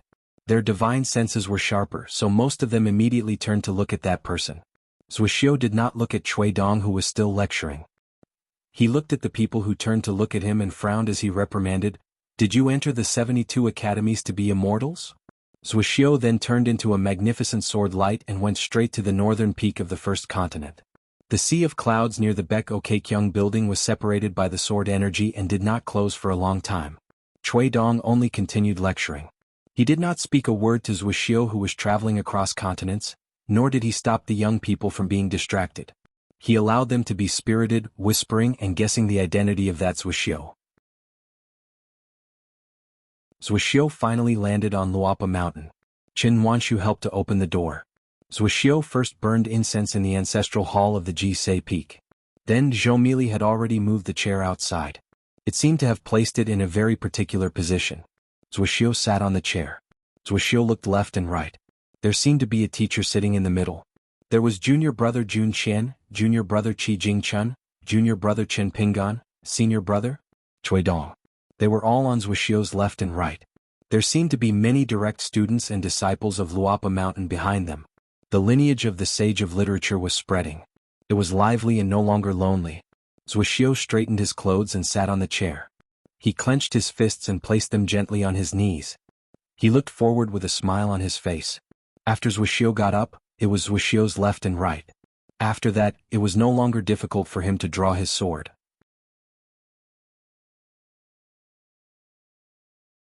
(718) Zhu Lian sneakily waved his little hoe in Windy City for a few years and finally took away a fox kingdom.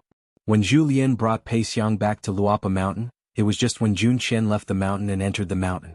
Su Hun, the mayor of Windy City, had just left the ascension platform. Su Hun and Huang He, the sword cultivator of Wind Thunder Garden, were known as the strongest under the upper 5 realms in the Aquarius continent. Now that he had reached the upper 5 realms, even someone as calm as Su Hun could not help but show some pride. He did not return to Windy City, but took a Dali border military ferry at the Oxhorn Mountain Ferry and rushed to the battlefield in Old Dragon City according to the ascension platform. Then Su Hun received a message from a flying sword. On the ferry, there was a strong murderous aura that spread out like a tide and shrouded the ferry. Because the Aquarius continent cultivator on the ferry had a special identity, a Mahist ranger with a sword behind him quietly left Dali's capital to escort the ferry to the south. When Su Hun could not suppress his upper 5 realms aura, it caused the entire ferry to tremble. It just happened to pass by the Sea of Clouds, where the ferry passed by, the clouds scattered and rolled in all directions. Su Rua's expression was calm as usual, one hand behind his back, using the unique by-sword style that he comprehended from the Gu Shu sword deity painting. He gently pulled his sword out of the scabbard an inch, and Su Hun's aura was instantly suppressed. The ranger Su Rua shook his head at the ferry manager who used to be a general from the Great Li dynasty, indicating that there was no need to make a fuss. The ferry manager could record the actions of the Lord of the Windy City, but there was no need for them to hold him accountable now. A moment later, Su Hun, who always wore a by-armor, appeared at the bow of the ferry. He took the initiative to apologize to the ferry manager and thanked Su Rua. Su Rua just smiled and said that it was no big deal, it was just a small matter. Su Hun returned to his cabin. It seemed that his Taoist heart could not withstand the ripples. The Dali border military general was from Marshall Mountain, and Marshall Mountain and Wind Snow Temple were the 2 ancestral courts of the Aquarius continent's military school, and had the best relationship with the Mahist sect. The armored general softly asked in a voice, "Mr. Su, to make an upper 5 realm cultivator lose his composure, did something big happen in Windy City?" Su Rua nodded. "Fox Kingdom. We don't have to worry about that, we have spies there." The foundation of the Clear Breeze City was the Fox Kingdom, and it was all about earning money. Although the city lord Su Hun held a high position, but when it came to matters of romance and spending money, he was as pure as a saint. Of course, Su Hun's wife was a woman who could earn money and enjoy life. Su Rua, Su Rua, Su Rua, Su Rua, Su Rua, Su Rua. After Zhu Lian returned to Luopa Mountain, he immediately pulled Wei Bian, Miyu and Wei Wenlong together to discuss several important matters. Butler Wu Fu, ally Shan Jun, worship sword immortal, and a golden core chi refinement warrior who was in charge of money and accounting. Different paths of cultivation. They came from different hometowns, but they finally met at Luopa Mountain. Those night banquets were not for nothing. Wei Shanjun collected a lot of treasures from the immortals. Z. Let's not drink too much tonight. Wei Pai raised his sleeve again. It looked like he was going to collect the wine. Zhu Lian hurriedly reached out to cover the wine pot in front of him. Drink to liven things up. You can't not drink. Wei Pai smiled and said, "Let's talk business." Wei Wenlong had been carefully sizing up the wine cup and estimating its value in his mind, but when he heard Wei Shanjuan's words, he immediately collected his thoughts. Zhu Lian took a sip of wine and put down the wine cup. He gently twisted the exquisite porcelain cup with 2 fingers. The first thing Julien asked was when the mountain chieftain would return to the vast realm, and, if he could return to his hometown. Julien was prepared for the worst. He was even prepared to be scolded by Wei Pai. However, Julien received an extremely good piece of news. It was not exact news, but Miyu said that Mr. Liu, who was the senior brother of the hidden official, was rather certain about this matter. He dared not say that his junior brother would definitely be able to return, but there was definitely a chance of survival. There was no such thing as a dead end. If there really was a chance, as his senior brothers, whether it was planning, passing the sword, punching, scheming, or using their fists as swords, they had to win that chance for their junior brother. Julien said, the 3 canopy upheavals that occurred above the northern peak territory were truly shocking to witness. Good fist technique, really good fist technique. However, it was not that Julien did not respect this Jun Qian, but that Julien's view of fist techniques and martial arts had always been rather strange. In Julien's opinion, compared to Cui Cheng's fist intent, although Jun Qian also punched to the sky, her fist intent still came from the sky. Therefore, Julien still respected the martial artist Cui Cheng more. Just like the junior Ding Ying, according to the young master and Zhong Qiu, Ding Ying still felt that the heavens were pressing on his head and heart until his death. Of course, asking the heavens was extremely good and could be said to be domineering. However, Julien even felt that even if the heavens were standing in front of him, he would be the heavens. Just like Cui Cheng's fist theory in front of a martial artist, there was no opponent. Otherwise, even if Ding Ying was in another blessed land of lotus flowers, he would still have an afterlife. At that time, his fist technique would improve by another level. Even if he cultivated an immortal technique to nourish his fist technique, no matter how high his fist intent was, he would still be a puppet. Julien collected some of his thoughts and began to talk about the second matter. It was the Luopa Mountain's choice if the mountain chieftain still did not return in the next few years. How should they get along with the Song clan, which was a country and a continent? Regarding this matter, Wei Pai did not say a word. No matter how close the Pailuan Mountain and the Luopa Mountain were, it was not appropriate for them to speak. Unless the discussion between Julien and the other 2 deviated greatly from Wei Pai's mind. However, Julien did not make any stupid moves. This was how chess was. Julien's chess skills were quite good, and he was on par with Wei Pai. Although the 2 of them were slightly inferior to Zheng Dafeng and were not small compared to Cui Dongshan, Julien did not deliberately pursue immortal hands. On this point, even Zheng Dafeng flattered him. Miyu, on the other hand, was guilty. On the Luopa Mountain, he only cared about eating melon seeds with Xiaomi. At this moment, Great Sword Immortal Mi was a little timid. Fortunately, there was still Wei Wenlong, who did not disappoint Miyu. Wei Wenlong and Julien discussed together and came to a conclusion. They still wanted to split into 2. The way to get along with the Song clan should be slightly different from the way to get along with the Dali dynasty. Julien came up with a plan. All the ferries at the Oxhorn Mountain Ferry did not have to pay a docking fee. The spirit chi consumption of the Oxhorn Mountain Ferry was borne by the Luopa Mountain alone. Wei Pai said it was still 50-50. Julien rubbed his hands and looked at Wei Pai with a flattering smile. Just as he was about to speak, Wei Pai resolutely said 50-50, and Pailuan Mountain would not accept even 10% more. Wei Shanjun, of noble character and unquestionable integrity, his 2 sleeves like the wind blowing over the cloud-covered mountain. Happy events continued to happen in the northern peak, a few small night banquets selling everything to come up the mountain, drinking a few cups of good wine down the mountain. Julien thought of some rumors that could be heard even in the distant Qingfeng city, and felt that it was not easy for Wei Shanjun to manage such a large family business, so he no longer haggled. The most miserable were those who snuck into the middle peak with great difficulty to avoid the limelight, but in the end they just happened to run into Shanjun Jinqing's night banquets.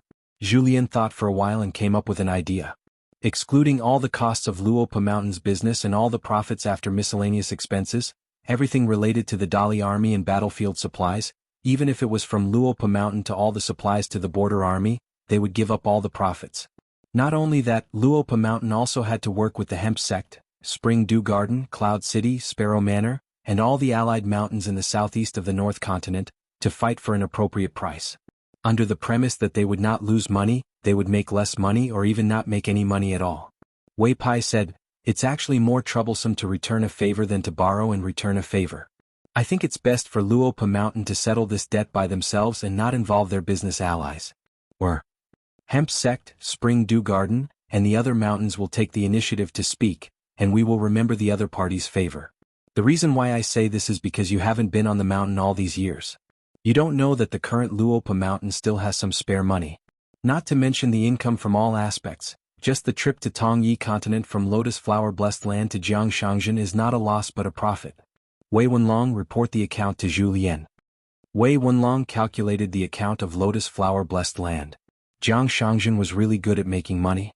Wei Wenlong now admired this Luopa mountain's honorary master very much. He felt that if they met they would definitely have a chat. Zhu Lian smiled and said, "You can't blame me.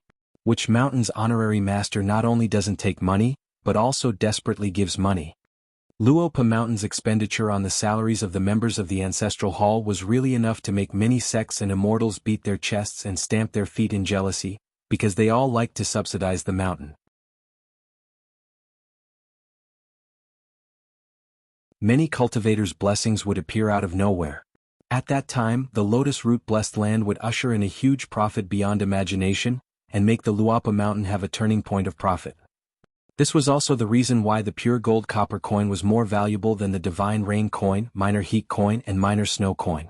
Not only was it rarer and more difficult to forge, but the pure gold copper coin itself could be transformed into the purest spiritual energy of the world, and at the same time, it contained the aura of the gods. However, when Wei Pai talked about inviting sword immortals to open up the mountains and rivers and break through the passes, Miyu's expression suddenly became awkward. Miyu had never been so embarrassed when he was ridiculed by young sword cultivators at the Great Wall of Sword Chi as, relying on his face to kill the enemies of the upper 5 realms, or, the number 1 unpolished jade sword immortal. The coexistence of blessed lands and grotto heavens required the sword immortals to open up the path, and at the same time, they needed to stabilize the world with sword aura. Therefore, the Central Plains Confucian Temple had to invite Bai Yi to open up and stabilize the 5th world. For a sword cultivator of the upper 5 realms, the depth of their sword will, the level of their swordsmanship, and the amount of their spiritual energy were all tests. Although Miyu had reached the unpolished jade realm before, he was actually a ruthless person like Nayland Saihuan and Qishou when he was an earth immortal. He could even be considered his senior, and that was why Yinshin only looked at Miyu in a new light. Unfortunately, Yinshin saw him as a comrade, and Miyu was not happy at all. However, after Miyu reached the unpolished jade realm, he suddenly became insignificant in the Great Wall of Sword Chi, and even ranked at the bottom among the sword cultivators of the upper 5 realms. Miyu and the traitor sword immortal Lai Ji were once brothers in distress. Miyu did not dare to say anything about this matter that involved the great cause of Luopa Mountain. He only felt that it was a pity that Bai Yi was a guest at Luopa Mountain, and Zhu Lian was not there. If Miyu could not do it, then even if the Sage of Dragon Spring Sword sect could be trusted, it would be even more impossible. Therefore, Wei Pai's idea was to invite the Ranger of Mahist, Su Ruo, to help. Miyu drank a mouthful of wine. After arriving at Luopa Mountain, he seemed to have not accomplished anything. He said softly, "If only the left sword immortal was here." Wei Pai said helplessly, "Mr. Zuo is now in Tongya continent, and there are strong enemies everywhere. It's impossible for him to appear." Therefore, this matter was temporarily put aside. Anyway, they could first upgrade Lotus Root Blessed Land to a superior Blessed Land. Connecting the Blessed Land and the Grotto Heavens was not an urgent matter. Since it could not be rushed, then there was no need to rush. Zhu Lian drank a mouthful of wine and smacked his lips. Good wine, good wine. Later he would ask Wei Shanjun for a few more bottles. Then he sighed sincerely, "It's really our Luopa Mountain's fortune to have Changming on the mountain." Wei Wenlong's eyes were even brighter. He nodded vigorously and said with a smile, "That's true." After Changming came to Luopa Mountain, his fortune was extremely good. From being unable to make ends meet, all of a sudden he was so rich that I almost forgot how to plan. Wei Pai said, "Next time we have a meeting we can ask Changming to join us." Zhu Lian suddenly said, "Are you sure you can trust her?" Wei Pai said, "Since there was a secret letter from the mountain master, Changming was naturally cautious. He first went to Tongya sect and asked for a token from Mr. Zuo.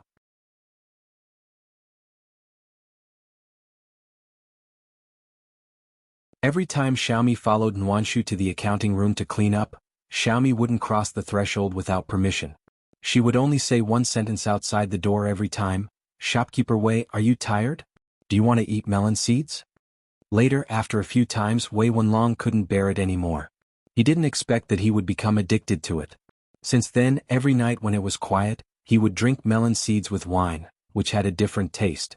Previously, when he heard all the details about the Fox Kingdom, there were a few fox spirits of different realms, and there were a few immortal caves of different grades.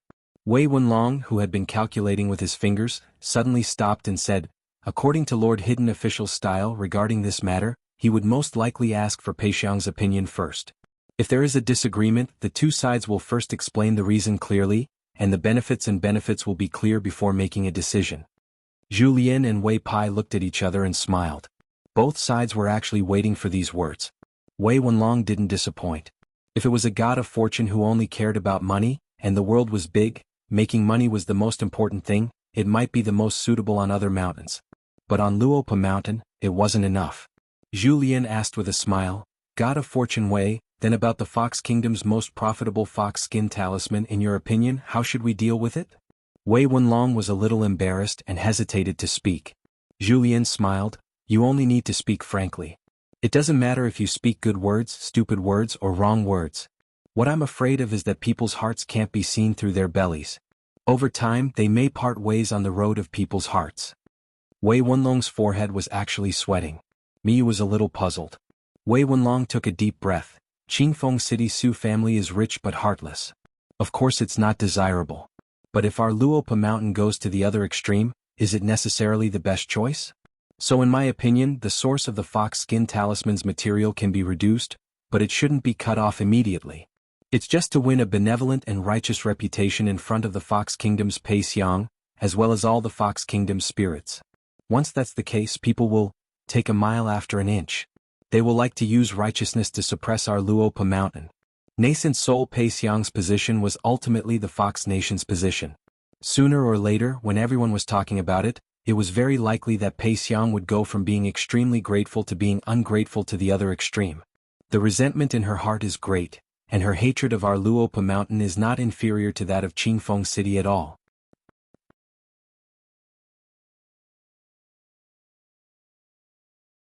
After all, a nascent soul water dragon might be worshipped like a bodhisattva in other immortal mountains. However, it was fine if it was Luopa Mountain. If it was really so, Hongxia would be frightened and suspect that Luopa Mountain was planning to make her fight with some mortal enemy of the mountain. For example, flooding Clear Wind City's Fox Nation or destroying Xinjiang Mountain's ancestral mountain. However, Hongxia still received a shock that was neither too big nor too small. The first time she took the initiative to go to Luopa Mountain, she found that Pei Xiang, after climbing the mountain path, both of them were at the same level. As the ruler of the Fox Nation, Pei Xiang definitely had more immortal spells and supernatural powers, as well as more offensive Dharma treasures than Hongxia. However, in terms of combat power, 1.5 Pei Xiang might not be able to win against Hongxia. Especially if they fought close to the water, not only would Pei Xiang lose, but she would also die without a doubt. Therefore, when Pei Xiang really met Hongxia, she was even more shocked than when Hongxia met her. Because at that time, Pei Xiang was taking a walk on the steps and then saw Hongxia and the little water monster climbing the mountain together. The black-clothed little girl still claimed to have learned from Pei Qian and then developed a little by herself. She swaggered, walking arrogantly makes demons panic. This was nothing. Pei Xiang was already used to it. What was strange was that the nascent soul water dragon, whose water fate was almost as strong as water, was actually walking behind the little girl. Moreover, it was very deliberate. It deliberately walked one step behind the mute lake monster. It was just that the little girl was short and Hongxia was slender, so even if they spoke, it didn't seem too strange. The little girl was completely unaware. She only cared about climbing the mountain and led the way for Sister Hongxia, who was visiting for the first time. Occasionally, she would tell Sister Hongxia that the trees there were planted by the good mountain lord, Pei Qian, and the big white goose in which year. She also said that the flowers and plants were sent by the Spring Dew Garden and that Sister Nuanshu took good care of them. She even said that Sister Nuanshu wasn't very good. She often stopped her from asking Wei Shanjun for bamboo. Sigh, it's not like she didn't want to give her melon seeds. She couldn't possibly not plant a single tree on the mountain, right? Sister Hongxia, you can be the judge. If you can persuade Sister Nuanshu, I'll let Pei Qian record you as a great merit. Pei Xiang could even intuitively feel Hongxia's restraint. It was a kind of reverence that came from walking into a small world. Zhu Lian stood at the fork halfway up the mountain with his hands behind his back. He smiled and welcomed the guest. Hongxia performed the 10,000 palms. Pei Xiang also came to Zhu Lian's side. Zhu Lian nodded at the water dragon. Miss Hongxia, you should be more familiar with Pei Xiang in the future. You should be able to guess that she's the king of Fox Nation. Let's chat for a while. When they arrived at Julien's door, little Mealy didn't wait for old chef to say anything. She stood at the entrance of the courtyard and acted like a door god. Julien smiled. Little Mealy, let's chat. Jo Mealy furrowed her brows and didn't move. She shook her head and said, you guys chat. I don't know anything. I'll just stand here. Julien called out in all seriousness, right guardian of Luopa Mountain. Jo Mealy immediately perked up. Yes, yes. In the courtyard, Jo Mealy sat upright with her arms crossed. She kept a straight face and didn't even shake her feet. Pace Young originally thought that Julien was really just chatting. Unexpectedly, the things Julien talked about were more important than the previous. First, he told her about Luopa Mountain and the other vassal mountains of the Fox Nation, as well as the recent situation of the Lotus Root Blessed Land. He wanted her to choose the location herself. Then Julien asked Pace Young to think about it first. He chatted with Hongxia about the construction of the underwater residence at Yellow Lake Mountain and how much immortal money Luopa Mountain could fork out to help her open the residence. From the beginning to the end, although little Mealy didn't say anything, she listened to old chef's words seriously. She didn't pretend to understand when she didn't. After chatting with both sides, Julien smiled and asked, right guardian, do you have any ideas? Jo Mealy, who had been motionless, scratched her face. Can I not? Julien smiled. Sure. Jo Mealy chuckled. Then no. Her mind was still buzzing. Then the little girl suddenly felt a little troubled and asked softly, old chef, why didn't you call Sister Nwanshu for such a big matter? If Sister Nwanshu knew, would she be sad? Julien smiled and explained, Nwanshu's responsibilities are more important. She doesn't need to care about these things. So, you can tell Nwanshu whatever we talked about today. Remember not to deliberately hide it. Jo Mealy picked up the golden carrying pole and mountain staff on the table. Then I'm going to patrol the mountain. Yumi is still waiting. Julien waved his hand and then chatted with Pace Yang and Hongxia about the location and opening of the residence.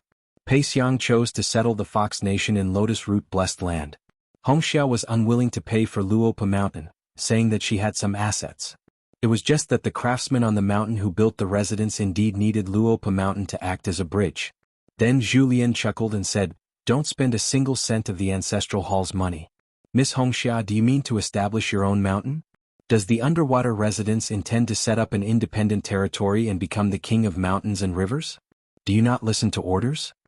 When these words came out, Hongxia was so frightened that her face turned pale. Julien smiled again. Don't be nervous. It's just a joke. Miss Hongxia is much better than that evil Yunzi whose temperament still needs to be tempered. Hongxia didn't dare to say anything. Julien waved his hand. Where money should be spent, Luopa Mountain won't save money. Hongxia, you haven't been here much and don't know many of the rules. So today remember one first. A favor is within the rules, that is a favor. You don't even know the rules and you start talking about favors. In the future, if Luopa Mountain doesn't return the favor in your heart, will you resent us? It doesn't make sense, right? Hongxia stood up, curtsied and said seriously, Hongxia is enlightened and accepts the order. After Hongxia left, Pace Yang said resentfully, Yen Fong, are you knocking the mountain to scare the tiger for me to see?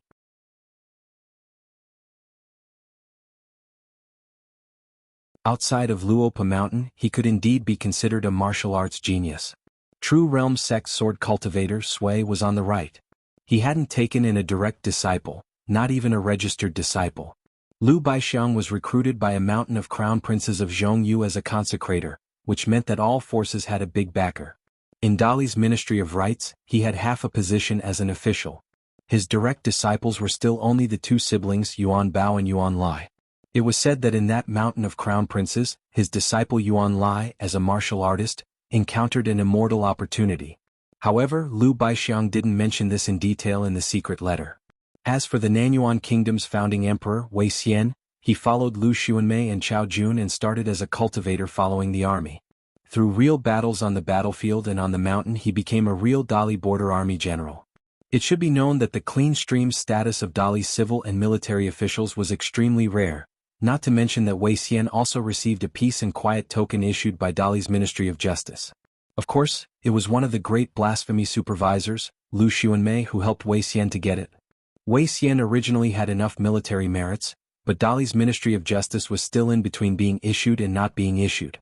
Then, with Lu Xuanmei's words, not only would it not violate Dali's laws, but it could also sell Lu Xuanmei a favor. Why wouldn't Dali's Ministry of Justice issue it? Chao Qinglang took a trip to the back of the anchovies and brought back a piece of good news. Lu Zhongruan greatly praised Luopa Mountain's actions. She was even willing to take out the water temple and let Luopa Mountain help hand over the dragon boat to Dali's border army.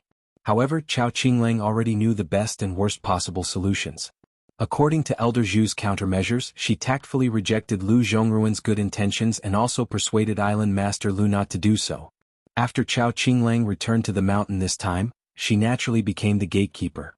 After talking to Zhu Lian, she returned to the foot of the mountain. Master Zhong also practiced his boxing along the mountain path. Today he purposely waited for Cin Yuanji once at the top of the mountain and at the foot of the mountain. He pointed out the subtle flaws in Cin Yuanji's boxing. Cin Yuanji respected this imperial tutor from Lotus Flower-blessed land, Master Zhong. He was second only to Elder Zhu, who was half a master to him. He felt that such an elegant and easygoing senior was a true scholar in his heart. Master Zhong returned to his residence and read the sage books at night. This trip, he went from the Aquarius continent to the Great Wall of Sword Chi, then from the Inverted Mountain to the South Pasua continent, the Central Divine continent, the White Jade continent, the North Lu continent, and back to the Aquarius continent. It was equivalent to walking through half of the vast world. Zhong Qiu gained a lot. Other than dabbling in the philosophy of the various schools of thought in the vast world, he also saw many immortals and heroes outside of the books. Some of them hit it off because of their temperament, knowledge. Some of them sparred on principles or boxing techniques.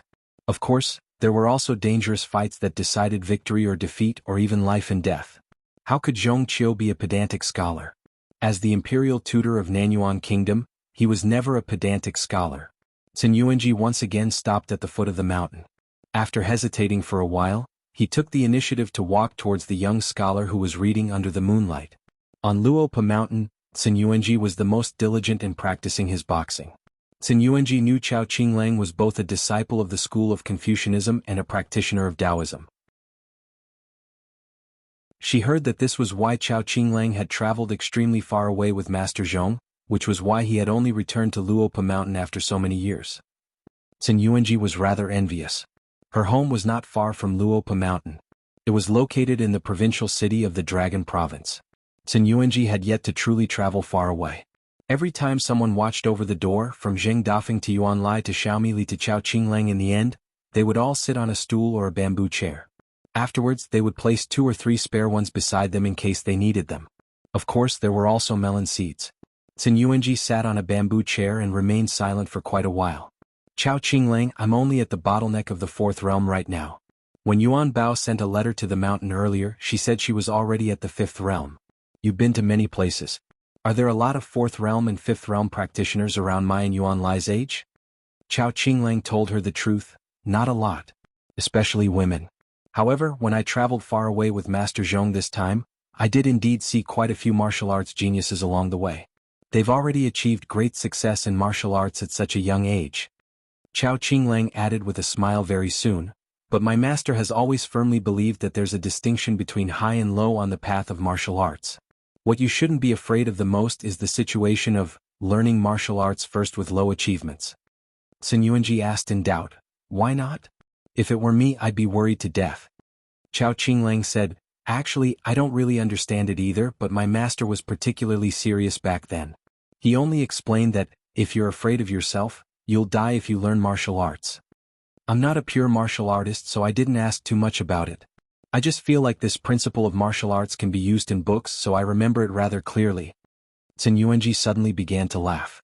She held back her laughter, and her beautiful eyes narrowed into crescents. She still failed to hold it in. Afterwards, she covered her mouth and smiled, as if she had remembered something after hearing what Chao Qinglang had said, which made her feel much better. Unfortunately, Chao Qinglang was the last person she could talk about this matter. She could even talk about it with the bookworm Yuan Lai, but not with Chao Qinglang. Chao Qinglang was a little confused, but when she saw that Cin Yuanji didn't seem to be as depressed as before, she smiled and continued to read. Before Cin Yuanji left, she asked, Chao Qinglang, may I ask what realm your master is at in martial arts? Chao Qinglang smiled and shook her head. Miss Cin, of course you can ask. But as my master's student, I can't talk about this. Sun Yuanji looked at the young Confucian's clear eyes and wasn't annoyed. Instead, she nodded with a smile, cupped her hands and left.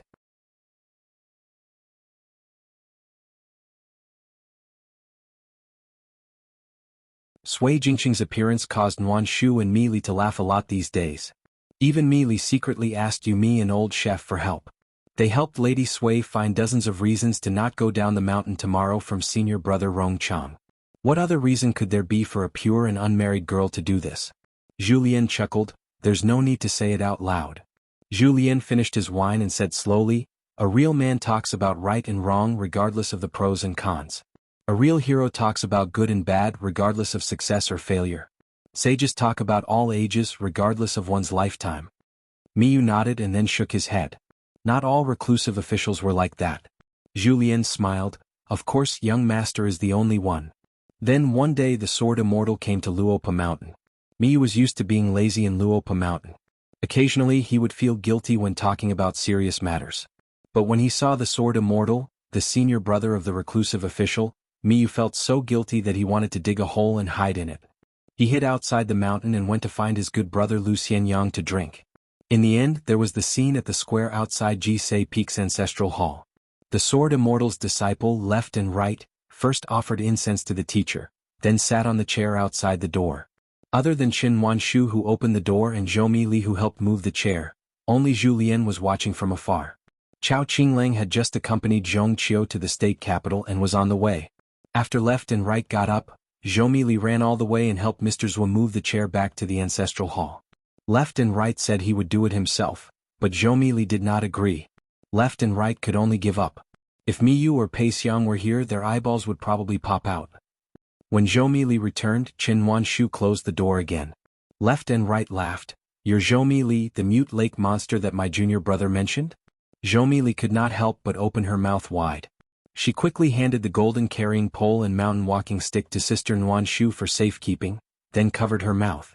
Finally, she covered her mouth with her hand and laughed. Good senior brother of the mountain lord, you're a sword immortal that's bigger than a table. How do you know me? Left and right laughed. What do you mean by bigger than a table? Zhou Mi Li explained, it means that you can place many big white bowls. The size of melon seeds is average. The opening of the bowl is very big. Oh, if the table is big then it's the biggest. Left and right nodded, you can say that. Zhou Mi Li was so happy that she ran on the spot. She learned this from Pei Qian and Pei Qian learned it from Sister Baoping. This was the martial arts inheritance of the Jianghu. Left and right reached out to rub Nuanshu's head and said softly, Junior brother often talks about you when he's at the Great Wall of Sword Qi. He's always worried that you'll be bullied by a guy called Qin Lingjun. If there is, as your mountain lord senior brother, I can remind Qin Lingjun. Zhou Mi Li quickly said, Qin Lingjun went to the North Continent to walk the river. He didn't bully Sister Nuanshu. Sword immortal on the table, please don't scold him. Qin Wanshu bowed and said, Mr. Zhuo, Qin Lingjun is very good. He won't bully anyone. Left and right nodded and directly asked Zhu Lian who was walking over with cupped fists. Now on Luopa Mountain is there anything you can't cross, is there anything I can help with? After Zhu Lian retracted his fist he said, there is one thing that I need Mr. Zhuo's help with. Left and right were surprised. Oh? Which blind immortal from the Aquarius continent? Even the smooth and slick Zhu Lian was speechless for a moment. This was the first time he was chatting like this. Zhu Lian then talked about the matter of connecting the Lotus Root Blessed Land and the ancient Wells Broken Grotto Heaven to form a Grotto Heaven Blessed Land connection. In the vast world, there were only two places that could accomplish such a feat. One was Zhu Lian's hometown. In the past, the Blessed Land was connected to the Dao ancestors' Lotus Grotto Heaven. After listening to left and right he said, small matter. It was not easy to come to Luopa Mountain and in the end it was just to do this. It seemed that left sword immortal was somewhat disappointed. On the way to Luopa Mountain's bamboo building, left and right walked slowly. He carefully asked Zhu Lian about the situation of the Lotus Root Blessed Land. After roughly understanding he said that he could ask Chang Ming Dao friend for some divine path knowledge, and ask Master Zhong Qiu about the current situation of his hometown. If Mr. Zhu did not find it troublesome, he could even ask about the guest of the Blessed Land. As for how to use the sword in the end, there was no need to ask anyone. Zhu Lian agreed one by one and said it would take at most 4 hours. Left and right arrived outside the bamboo building, and called Chao Qinglang who had just returned to the mountain. They sat at the edge of the cliff and asked some questions. Left and right said, "When it comes to learning, you have to be more attentive than your teacher. He is just too smart and his attitude towards learning is not as good as yours." Chao Qinglang did not know whether to nod or shake his head, and did not know how to answer. Left and right asked, "Pei Qian is still not back from his trip?" Chao Qinglang nodded and said, "The last message he sent back to Luopa Mountain was from Lei Gong Temple of the Snow Mountain Continent, at the home of Pei Xiang, a martial artist of the 10 realms." Left and right frowned slightly. Pei Qian sent the letter personally? How could he be so careless when he is alone outside at such a young age? Don't learn from your teacher. Chao Qinglang shook his head and said, "It was Snow Mountain Continent Sword Immortal Senior, Xie Songhua, who helped him. Pei Qian is very cautious when he walks the Jianghu." Left and right nodded and smiled. "That's not bad."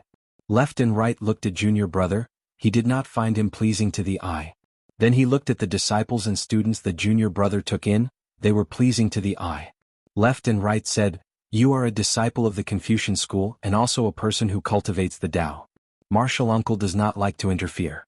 But there is one thing that you can remember first. You were in the right, but you met an unreasonable immortal on the mountain.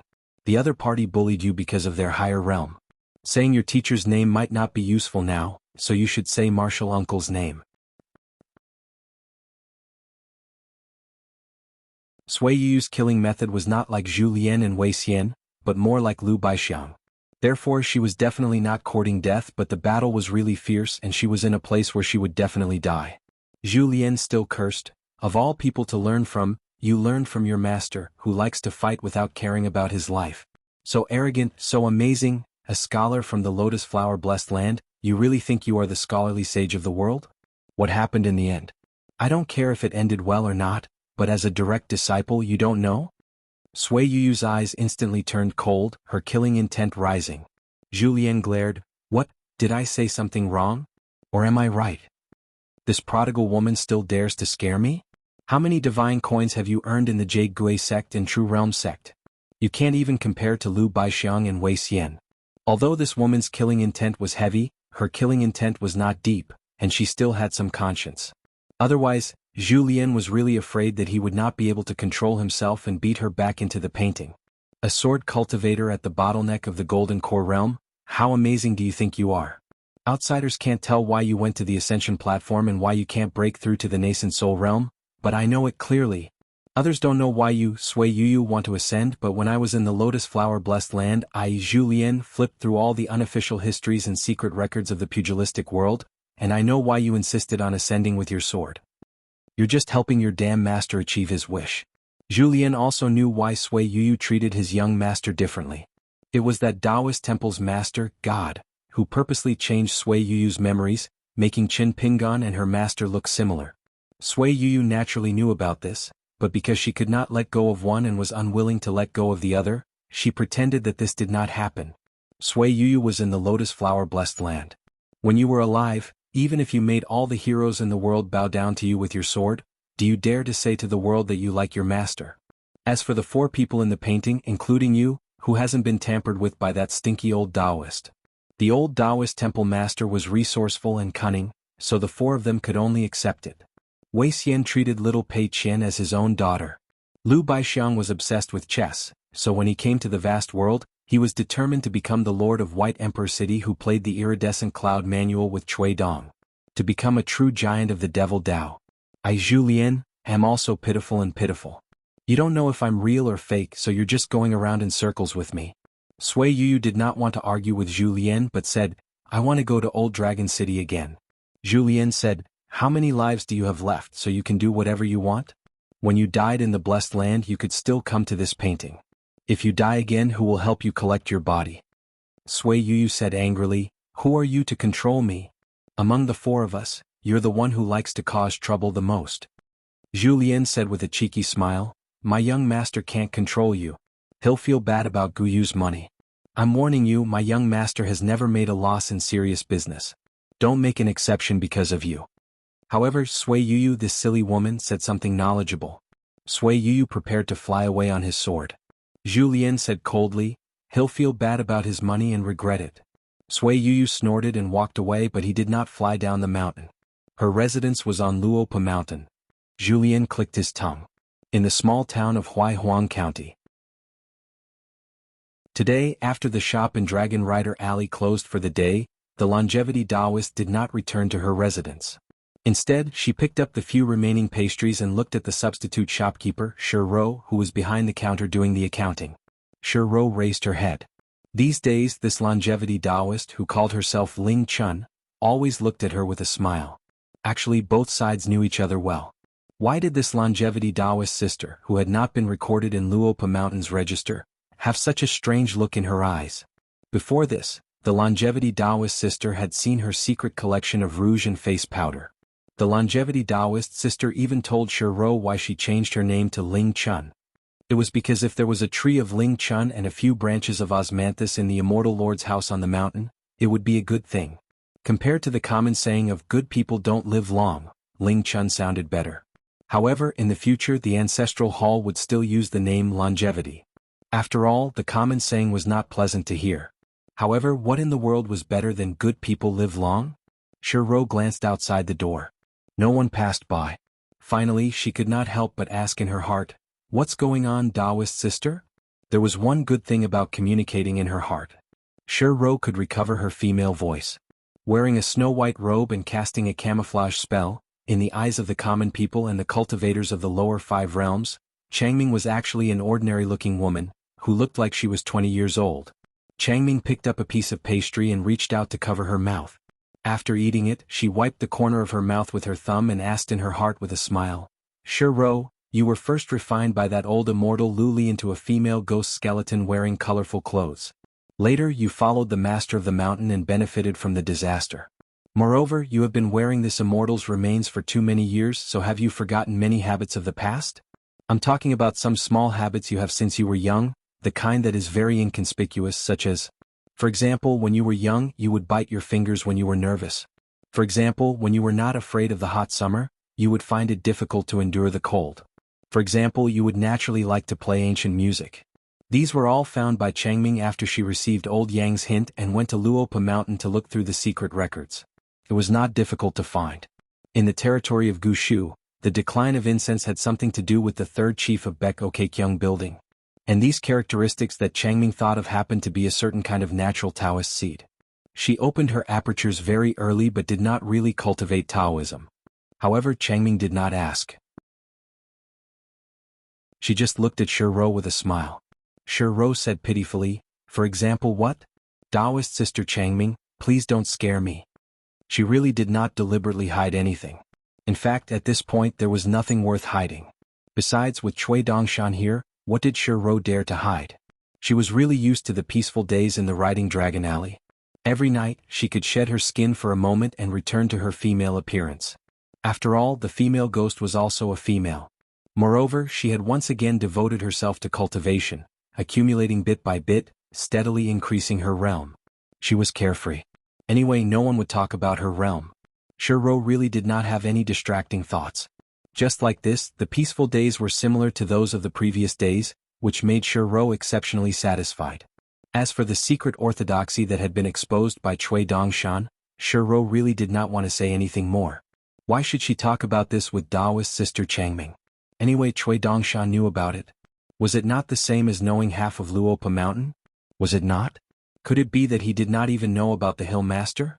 Back then, because of the ballad in her hometown, Chui Dongshan's brain was filled with many ancient almanacs. He actually knew the root of her orthodoxy at once. He called her, the remnant of a country that perished 600 years ago, the ashes of a side branch of Taoism, and said that he knew the unique secret method of the ancestor of resurgence of her lineage. He also said that he wanted to completely erase a little bit of her Taoist aura. To be honest, at that time Shiro was really scared to death. As for now, you can do whatever you want. Anyway, I'm just a temporary shopkeeper of the New Year's shop. Every day I help Luopa Mountain help you, Chui Dongshan's husband, earn some hard-earned money. Every night I cultivate diligently. What else do you want me to do? If you really annoy me, I'll go and complain to your husband. I don't care if you are Chui Dongshan or some big white goose. Taoist Changming stared at Shiro. After a moment she smiled and said, "I see. This Chui Dongshan is really interesting.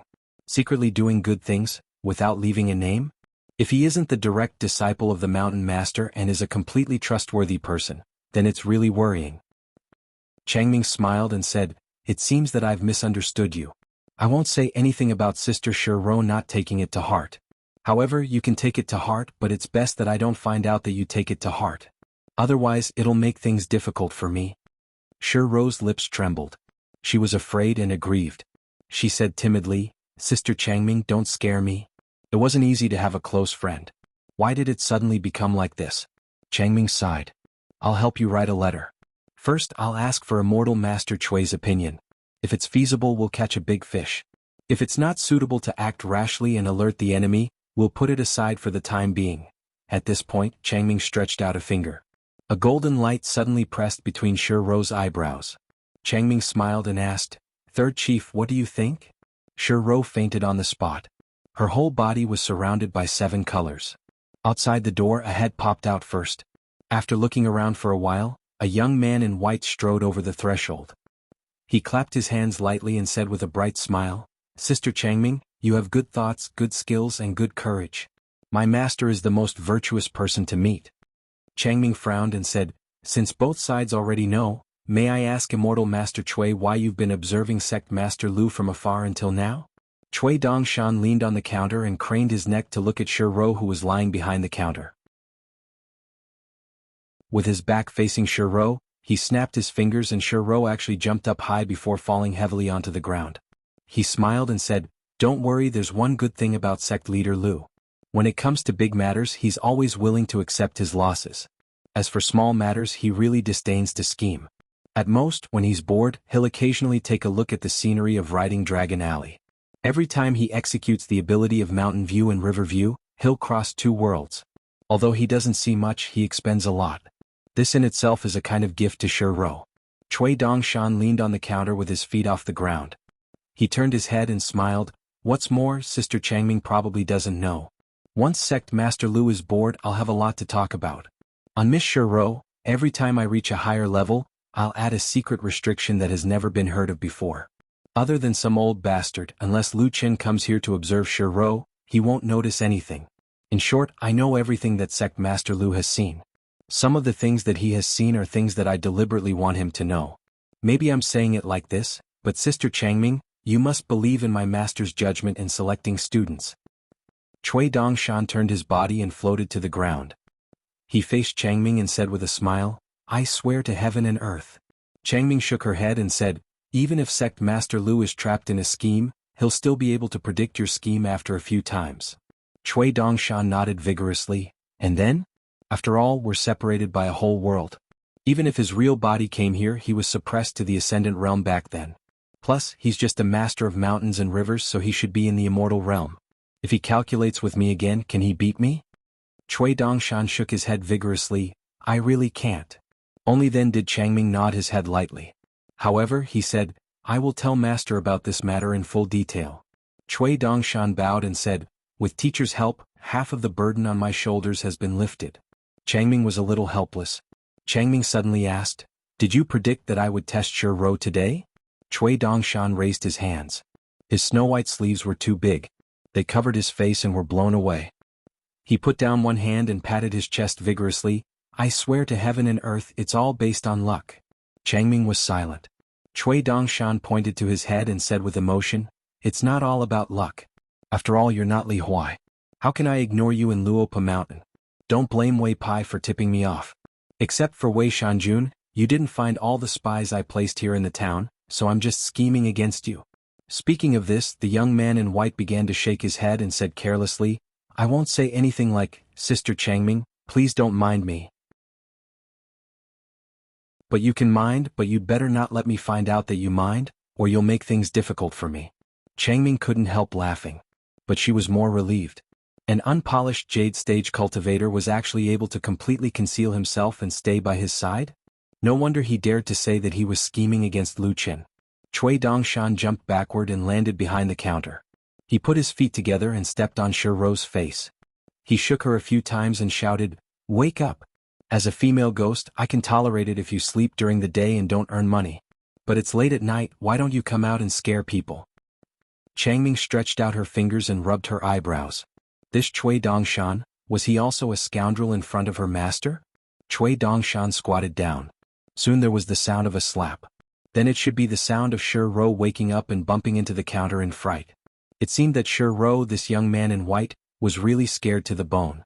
Finally, Chui Dongshan stood on a small stool and wiped the counter with his sleeve. Ro stood not far away. She lowered her eyes and didn't say a word. Chui Dongshan turned sideways and scolded, "Is my husband unwilling to see you, so he didn't return home? Not a human, not a ghost, not a man, not a woman, not a man, not a woman. If it was me, I would also lose my appetite. I won't see you if I can." Changming frowned and said, "I advise you not to say this kind of words. I'm sure that if Chen Pingan was here, he wouldn't let you say such words." Calling Chen Pingan's name directly was the first time Changming had done this in Luapa Mountain. It could be seen that she was angry. Changming had already prepared for the worst-case scenario of becoming enemies with Chui Dongshan. Unexpectedly, the young man in white stopped talking and sighed. He bent his knees slightly and leaned on the table, only revealing his head. "As long as Mr. can be here, let alone being scolded by Mr., I can even be beaten 100 times." Changming smiled and said, "He will be back." Chui Dongshan waved his sleeves on the counter and wailed. Chui Dongshan suddenly stopped and asked, "Left and right, did you leave the mountain?" Changming nodded. Chui Dongshan walked down the small stool and went around the counter. He swaggered and said, "This uncle is too much. You came without saying goodbye and left without saying goodbye. The next time we meet, I'll jump up and punch you in the head."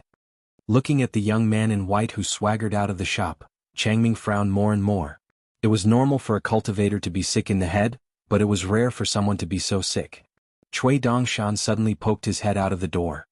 "Sister Changming, will you be the patriarch of Luapa Mountain in the future?"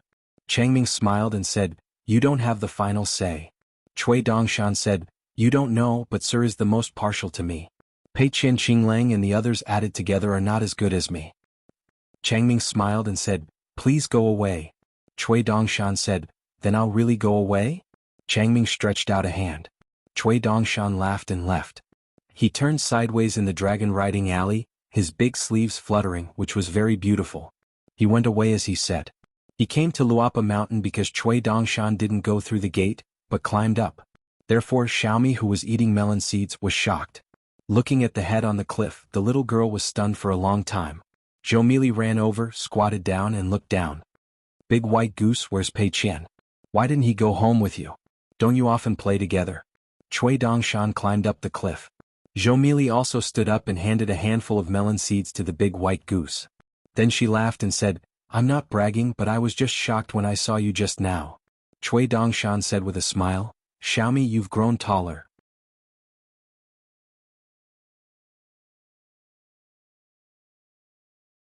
(719) After Chui Dongshan finished his speech, he nodded his head lightly. "Very good, very tactful. Since no one objected, I'll take it that the three of you have agreed to this." Zhou hugged the golden carrying pole and mountain walking stick. She took out the signature clap of the right guardian of Luopa Mountain. Chui Dongshan followed the 6 green stone bricks on the ground and performed a set of tortoise fist technique. He was vigorous and powerful. It was not a fist technique, but his sleeves crackled as he fought with each other. Chui Dongshan landed on the ground and faced the bamboo building with his back facing Xiaomili. Suddenly he turned around and threw a punch. Seeing that Xiaomili was confused, he could only remind her, "Take my punch. It's invincible." Xiaomili quickly spun around on the spot and praised sincerely, "Good punch." Chui Dongshan shook his sleeves and said regretfully, "I didn't expect that after learning the ultimate fist technique, I still couldn't defeat the right guardian. Forget it, forget it. We'll fight again next time." Xiaomili scratched her face. She hadn't even thrown a punch yet. Chui Dongshan swaggered to the side of the stone table. Xiaomi hurriedly placed the 2 treasured magic weapons on the table, pulled out several handfuls of melon seeds from her sleeves, and piled them in front of the big white goose. She had been saving them for a long time, and now she finally had a use for them. Chui Dongshan munched on the melon seeds and asked casually, "Xiaomili, did anyone bully you? Even if you're a mute lake monster, you have to tell your little senior brother if you've been bullied." "I don't have any other skills, but I'm good at cursing and blocking the door." Zhou crossed her arms. She wanted her shoulders to be taller than her little head. She sneered, "Big white goose, you've been away from home for too long. You're not smart anymore. I'm the only one who can bully others. That's why I said don't always like to travel. If you're bullied when you're outside, I won't be able to take care of you." Chui Dongshan bent over and munched on the melon seeds. His mouth was not idle as he said, Xiaomi, in the future, there will be more and more people on the mountain. Even if they don't travel far, there will be more and more things to do on the mountain. At that time, I may not be able to chat with you as much. Are you sad? Are you angry? Zhou laughed. The big white goose is talking nonsense again. When I was a big water monster at Mute Lake, no one talked to me for many years. How could I not be sad? Cui Dongshan suddenly understood and said, but those passers-by are not your friends. If your friends ignore you, the feeling will be different. Zhou furrowed her thin and yellowish eyebrows and thought for a long time. She counted the good friends in her mind one by one. Finally, the little girl asked tentatively, can you talk to me for a year? Cui Dongshan stopped munching on the melon seeds and smiled. Of course. Zhou said in a low voice, 2 sentences are not too much. Cui Dongshan smiled and asked, when are you going to take me to Red Candle Town and Jade Liquid River to play? Zhou blinked. Let's wait for the Good Mountain Lord to come home first. As long as she squatted in the Good Mountain Lord's bamboo box, the black-clothed little girl's courage would be as big as 2 grains of rice. As long as she knew that the Good Mountain Lord was on his way home, she would dare to go down the mountain alone and pick him up at Red Candle Town. Cui Dongshan nodded. That's a problem. I'm so angry. I'll talk about it later. I can't scare little Mealy. Since old chef had already returned to Luopa Mountain to help sort out the situation, Cui Dongshan was more at ease. What he could do was to check and fill in the gaps when he had nothing to do. Other than helping fellow Daoist Changming with Shiro, he also had to give Hongxia Yunzi, the 2 little rascals, a warning. As for Pei Xiang, the ruler of the Fox Kingdom who had just arrived, it was even more so. Old chef had always been affectionate towards beauties. He was still a little soft-hearted. In fact, it was just right. Old chef would be the good guy and Cui Dongshan would be the bad guy. Cui Dongshan had already told Master that even if a mountain did the same thing in the end, it would still need many people's hearts. It was so that some people could see it clearly and remember it firmly. Only then could they really remember it well. Among them, one of the more important things was that he suggested that fellow Daoist Changming temporarily take up the position of the Patriarch of Luopa Mountain. In fact, according to the etiquette of ordinary immortal mountains, Cui Dongshan had already overstepped his boundaries. It was no longer considered daring. He was challenging the entire ancestral hall alone. Not to mention being punished after the autumn, he could just cut off his legs and throw them out to feed the left guardian of Dragon Riding Alley. Therefore, this trip to Luopa Mountain was really not just for Cui Dongshan to stroll around. Chen Wanshu jogged all the way over. He had a bunch of keys on his waist and was chatting softly. The little girl in the pink dress bowed to Cui Dongshan and sat quietly at the stone table. Chen Wanshu would not get involved in any major matters, but he knew all the small matters on Luopa Mountain.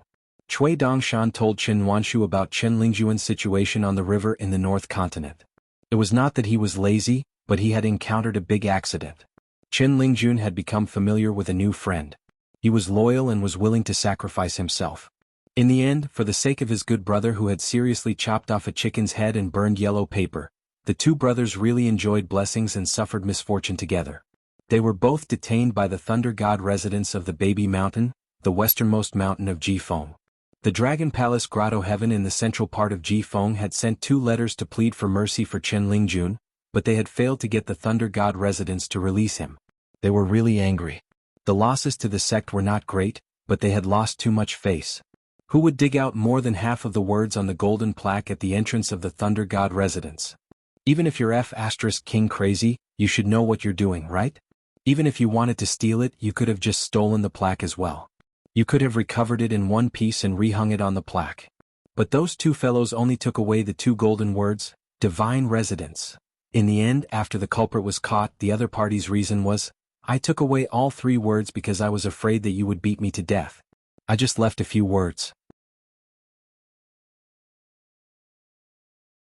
She felt that Chen Lingjun shouldn't be too willing to talk about this. It didn't matter if he didn't mention it. What if Chen Lingjuan's new friend didn't want to hear about it? Wouldn't Chen Lingjun lose face? Cui Dongshan smiled and said, yes. Xiaomi only knows silly Big Jun Chen and tabletop sword deity. Zhou laughed and said, there's also Xiaomi and Sister Hongxia. Chen Wanshu held back his laughter and said, Xiaomi helped Mr. Zhou move a chair to the entrance of Jisei Peak's ancestral hall. Mr. Zhou stood up and wanted to move it back himself. Xiaomi was very fierce. She said, I don't agree loudly, making things difficult for Mr. Zhua. Xiaomi covered her mouth and laughed. She sat on the chair and shook her head and feet. How was she fierce? She was very loud. Moi. Sister Nuanshu, don't talk nonsense. Qin Nuanshu felt that it was too interesting and couldn't help but praise Xiaomi again. Mr. Chui, you don't know this, but at that time Xiaomi raised her head. Her silence was louder than words. It was as if she was telling Mr. Zhua that she would move the chair. That was it. No one could say anything. Xiaomi waved her hand vigorously. That's what I meant. Sister Nuanshu is just talking nonsense. Cui Dongshan suddenly leaned back and said with a face full of shock, Xiaomi, do you know that tabletop sword deity is very fierce when he meets anyone other than Mr. Zhua? Even your good mountain lord doesn't give him a good look. In the Great Wall of Sword Chi, where the water monster at Mute Lake is famous, tabletop sword deity would swing his sword at the city wall for no reason. It was like he was chopping vegetables and countless great demons died. Even the native sword deities of the Great Wall of Sword Chi are afraid to reason with him. They all avoid him. Xiaomi, what's wrong with you? Why are you so bold? Xiaomi sat up straight and frowned. After thinking for a long time, she nodded and said, I can agree to it next time. Nuanshu was slow in munching on her melon seeds. She gently pushed the melon seeds beside her to the big white goose and Xiaomi. Cui Dongshan chatted with the two young ladies. At the same time, he was distracted by trivial matters. The matters of the world were important. However, as long as the meridians were in his hands, they were trivial matters. As for the great blasphemy of Duke Ling Yuan and Marquis Long Ting, the Confucian temple in Heartland had yet to say anything. It seemed like they were just silently agreeing. The great blasphemy of Duke Ling Yuan was something that hadn't happened in the past 3,000 years. Ordinary emperors and monarchs of ordinary continents had no right to interfere in this matter. Of course, only the Confucian temple in Heartland had the right to do so. However, the three factions that divided the Dragon Palace Grotto Heaven, the Dayuan dynasty's Chongshan Bureau, the Floating Duckweed Sword Lake, and the Water Dragon sect, all did their best to facilitate this. They all contributed money, manpower, and even built the two majestic temples. Obviously, Duke Lingyuan and Marquis Longting could be considered half of their family. Even if they were not close in the past, the water fate couldn't be faked. Not only could they gather the water fate of an entire continent, but they could also absorb the water fate from the sea. Especially the latter, which was a fortune that even the cultivators on the mountain couldn't obtain. Who wouldn't want to take the opportunity to benefit from the two ancestral temples of the Duke and Marquis? The headmaster of the academy in the North Continent was thoughtful. Not only did he not reject this, he even wrote 2 letters to the Great Wall of Heartland. One letter was sent to the Confucian temple, and the other was sent to his teacher. He probably wanted to convince the Confucian temple to accept this matter. He wanted the vice-hierarch of the Confucian temple or the Grand Chancellor of the Academy to confer the title. Even a saint of the Confucian temple wasn't enough. However, Cui Dongshan wasn't the vice-hierarch of the Confucian temple or the Grand Chancellor. He couldn't see what was written in the letters. He could only make a rough guess based on Zhoumi's temperament and the situation of the continent.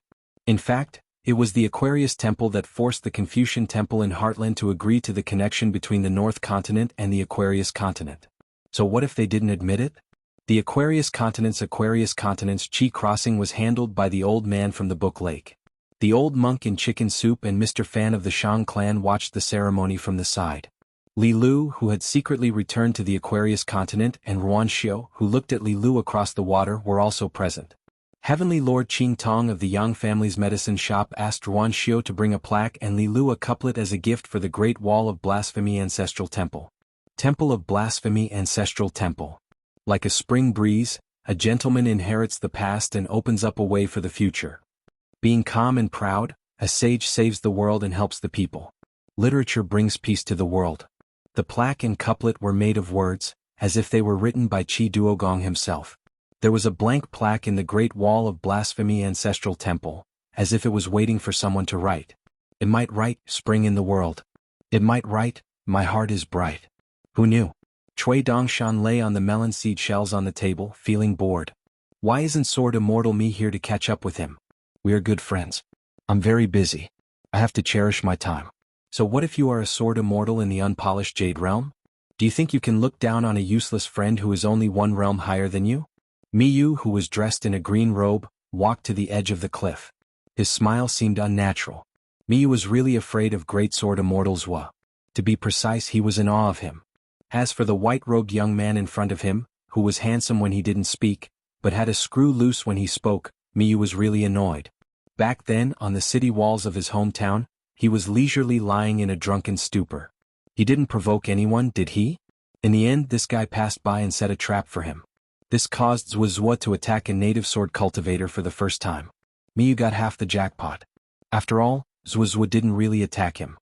He looked down on the unpolished Jade Realm's embroidered pillow. What else could he do? Great Sword Immortal Yu Qing had good luck, and got the remaining half. Therefore, when Miyu first discovered that Cui Dongshan had come up the mountain, he went to the empty old mountain shrine. He didn't expect Cui Dongshan to be so good at chatting. It wasn't appropriate to hide all the time. Besides, when Luapa Mountain opens the catoptric deflection, Miyu wanted to bring this guy along to earn money from the fairy sisters. Besides, no discord, no concord. They were now a family. However, Miyu felt that he had to take it easy.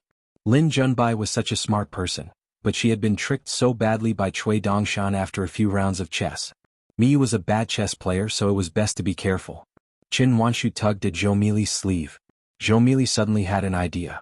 She bade farewell and accompanied Sister Nwanshu to clean the bamboo building. If there was a speck of dust on the desk, it would be considered that she and Sister Nwanshu were slacking off together. Cui Dongshan gestured for Great Sword Immortal Me to take a seat. He smiled and said, "Great Sword Immortal Me, I've heard a lot about you." Miyu helplessly sat down and faced the white-robed young man. It was better for them to be far apart. Cui Dongshan said in all seriousness, "I'm Dongshan." Miyu said unhappily, "It's not like we don't know each other. Even a clay bodhisattva would have some temper. Even if he wasn't a sword immortal, he was still a sword cultivator. Which sword cultivator in the world didn't have a temper? Then let's get to know each other?" Cui Dongshan smiled in his heart and said, "My natal flying sword filled the sky."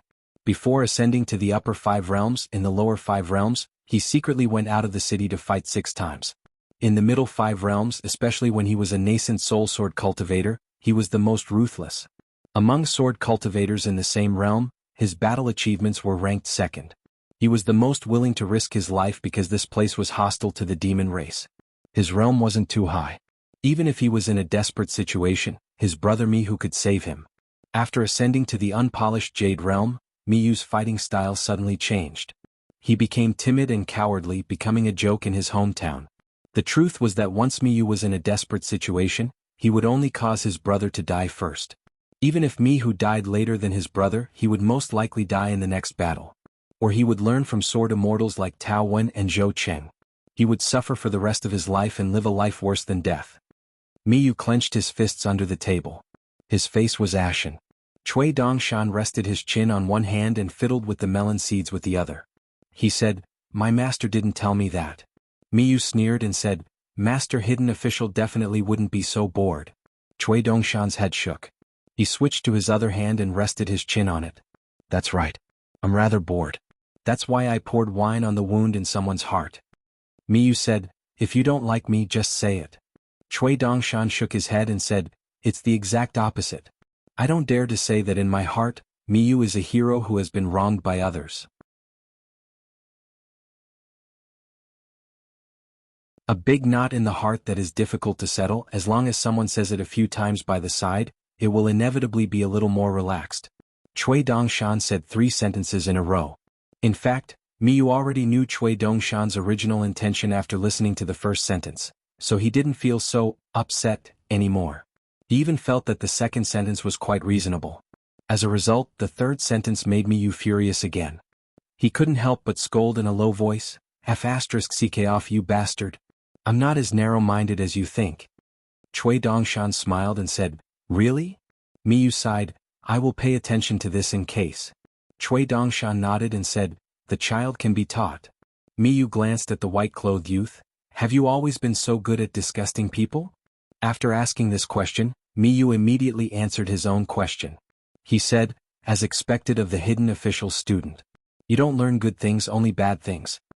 Cui Dongshan corrected, "Not an ordinary student but my master's proud disciple." Taking advantage of the fact that the big senior sister who loved to keep records was temporarily not at home, the little senior brother had to do his best to make up for it today. Miyu wanted to say something but hesitated. Chui Dongshan used his sleeve to wipe the table, sweeping the melon seed shells out of the cliff. As if he could predict the future, he said, "You don't have to deliberately be friends with me. There's no need for polite greetings. In a family, even blood brothers can't see eye to eye with each other, let alone you and me. If you are willing to believe in your hidden official, I will help my master solve his problems. The general direction is the same, so there is no need to expect more. A forcefully twisted melon, dipped in honey sugar water, in the end, it will still be bitter. Sweetness first and then bitterness is the most troublesome." Miyu nodded. That's a good principle. Maybe he could copy it and use it again so that he could tell the fairy heroine about it. Chui Dongshan leaned on the stone table and looked out of the cliff, smiling. In the future, when Luopa Mountain opens the mirror flower water moon, Mi Jianxian can tell the woman this principle. I will only cheer loudly and clap my hands. This is the first time I have heard such a wise saying. Miyu sighed. Annoying. Chui Dongshan said indifferently, how can the fire not stop burning? The pages of the book be described as annoying? Miyu raised his hands and said with a sad face, Chui Dongshan, Chui Xinxian, Grandpa Chui, I'm afraid of you. In the future, as long as you come to Luopa Mountain, I will definitely stay far away from you.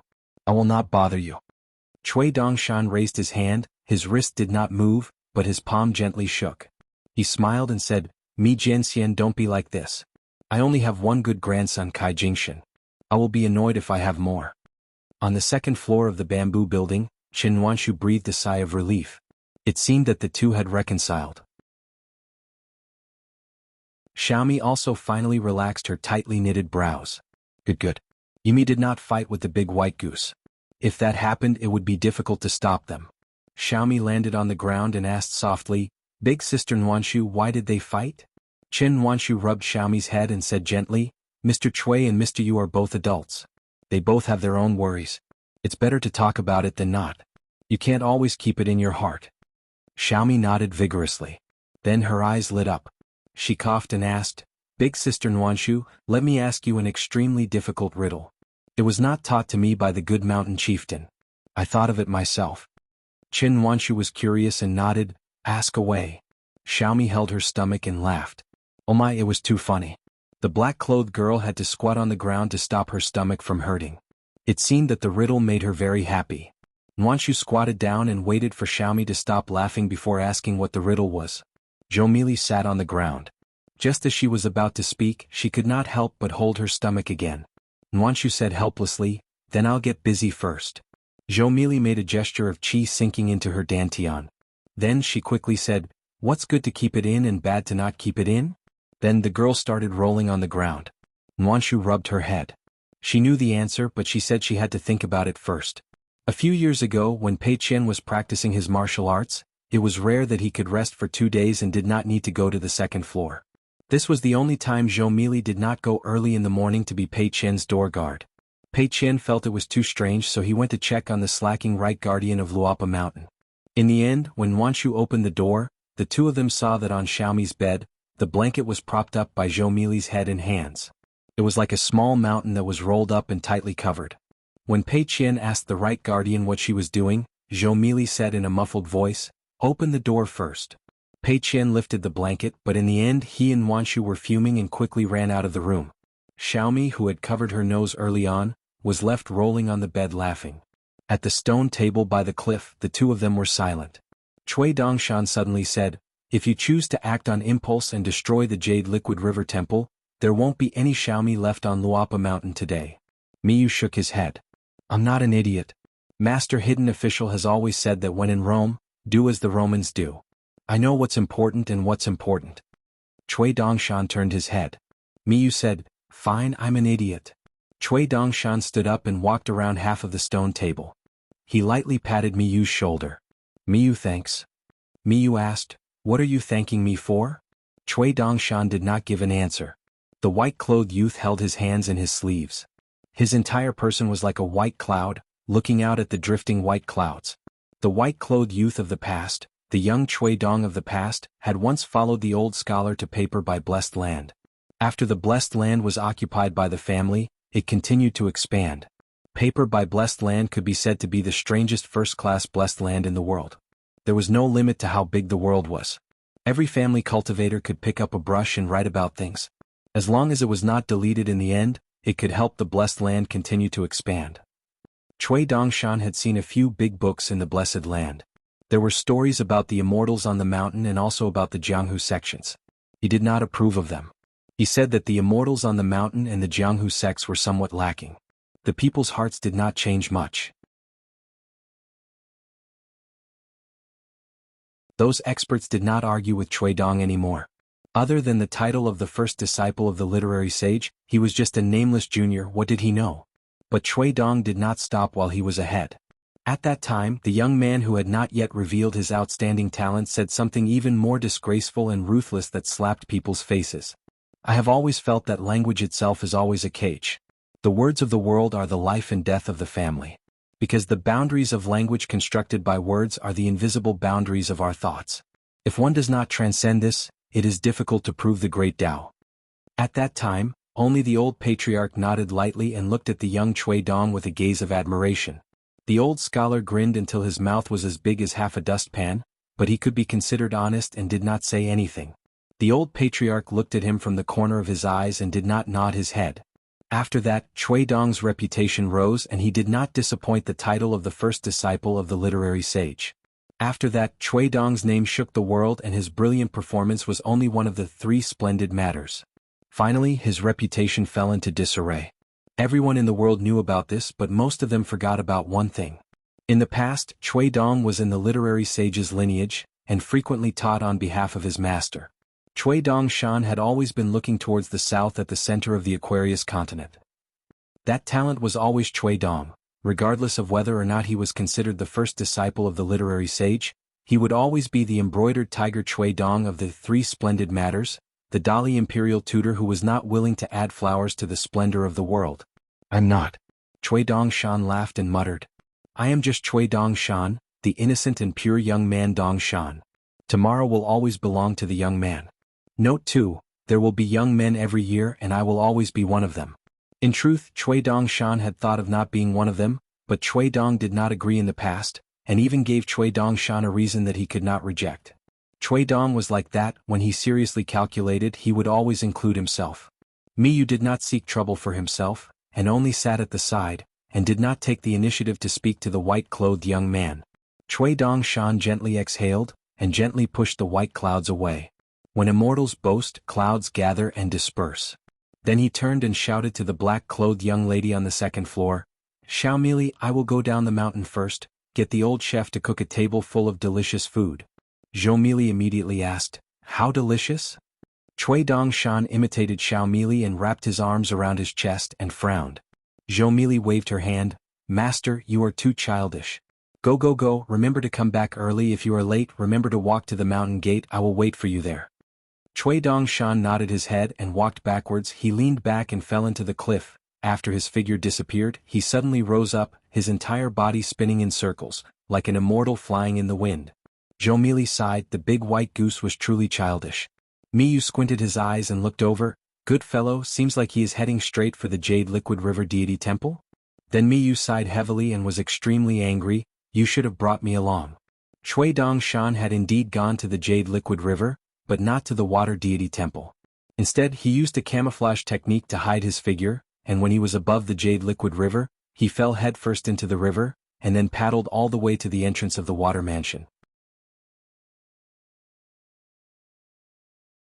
He no longer said that the 2 of them should take care of each other. He kept calling Shi Ro Brother Shi, and showing off all kinds of unspeakable mysteries of his Dragon Gate realm. Why don't you just shut up? If it were not for Shi Ro feeling that Jiu Er and Deng Gao were really pitiful and she did not want to make things difficult for them, she would have slapped the abacus and scolded the old Taoist when he dared to come. Then she would have used a broom to chase him away. The old Taoist leaned against the door of the shop and held a jade bamboo folding fan in his hand. He said with a smile, Brother Shi, why is Miss Ling Chun not in the shop today? Shi Ro turned a deaf ear. The old Taoist opened the folding fan and fanned it. After a moment of silence, the fan made a rustling sound and he suddenly said, Brother Shi, look, I accidentally made a joke. I have been in the Jianghu under the mountain for a long time and only cared about subduing demons and devils. I almost forgot that I actually don't know the weather of the world now. Shi Ro just laughed. The old Taoist looked relieved and closed the folding fan again. It was no wonder that Brother Shi would be so uncomfortable. After all, both sides were the nominal consecrators of Luopa Mountain, but there was a great disparity between their realms. Jia Qing walked slowly and commented on the fragrance of the various pastries. He picked up one of them and knew that Brother Shi was going to speak. Oh, Brother Shi could only guard the identity of the shopkeeper now. Sure enough, Shi Rou said, I will keep the account first and settle the bill together at the end of the month. Jia Qing said with a smile, Brother Shi, it's okay to calculate according to double the price. After all, things like pastries, even if you sell dozens of caddies or hundreds of caddies, it may not be equal to selling one in my shop. Shi Rou lowered her head and opened the account book. No need. Jia Qing smiled in his heart. Brother Shi is too thin-skinned. You are still treating me as an outsider. Even if I become an old immortal in the Dragon Gate realm, am I not Brother Jia next door to your shop? Jia Qing stayed in the shop for an hour. When he didn't see Miss Ling Chun, he inserted the folding fan at the back of his collar, put his hands behind his back, and slowly walked back to his shop. As a result, he saw a young man in white sitting on the counter.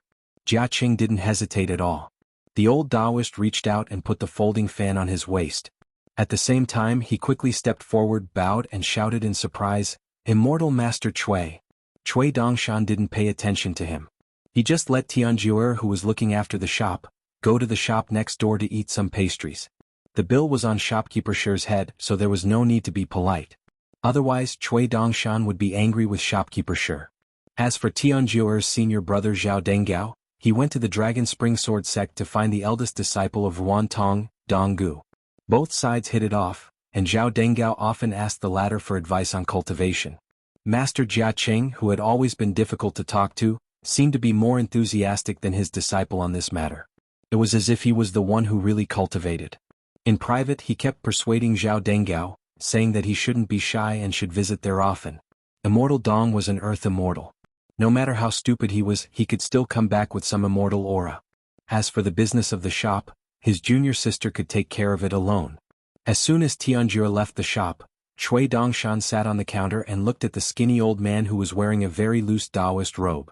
He said, What an old immortal in the Dragon Gate realm. His body weighs 90 pounds, and half of his weight is probably due to the immortal robe on his body. Old immortal Jia is not wearing a Taoist robe, but wearing a lot of immortal money. Yo, this Taoist robe is so big that the sleeves are about to touch the ground.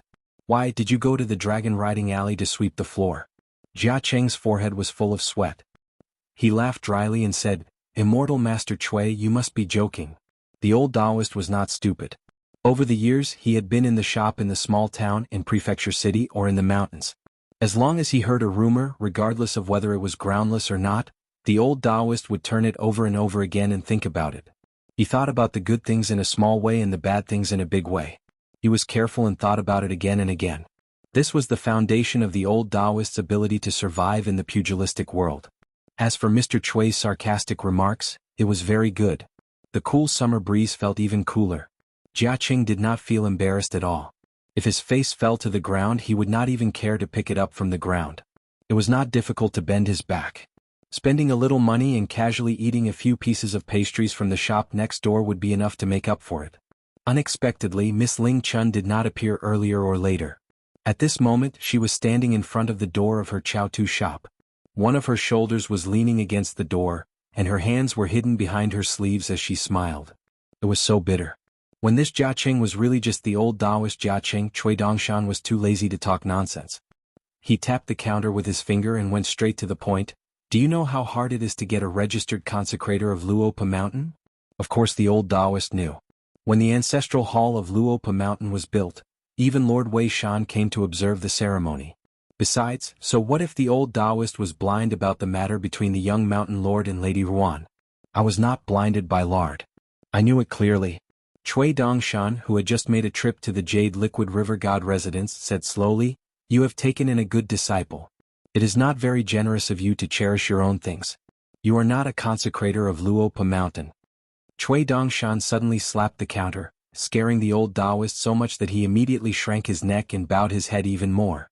Cui Dongshan jumped off the counter and circled around the old Taoist who was silent like a cicada in winter. He scolded, recklessly wasting natural resources and being too selfish. You are not a kind person. Are you tired of living after becoming an old immortal of Dragon Gate? Do you want to eat arsenic? How many caddies do you want to eat? Give me a definite answer. F*ck if I lose one tail of yours, I will be as ungenerous as you. Jia Qing raised his head slightly, feeling uneasy in his heart. His old face was full of grievances, and he said in a trembling voice, Immortal Master Chui, I understand what you mean. It's just that I can't speak of the bitterness in my heart. Today I met Immortal Master Chui. Even if I don't want to lose face, I have to boldly tell you about the difficulties of us three master and disciple. Speaking of his sadness, the old man rubbed the corner of his eyes, but he didn't delay his words. My Jiao Heir's physique is indeed in line with the natural order. It's not that I can't bear to part with this natural treasure. As a registered consecrator, I am not a person who goes against my conscience.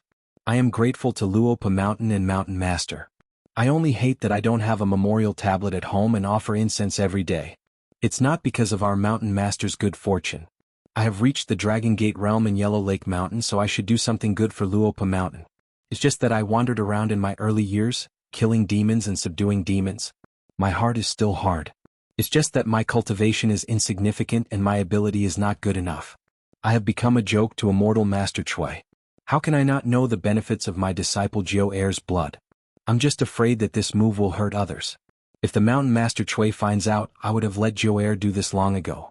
Even if she is unwilling in her heart, her eyes are shallow, and she doesn't know how to be grateful to Luopa Mountain.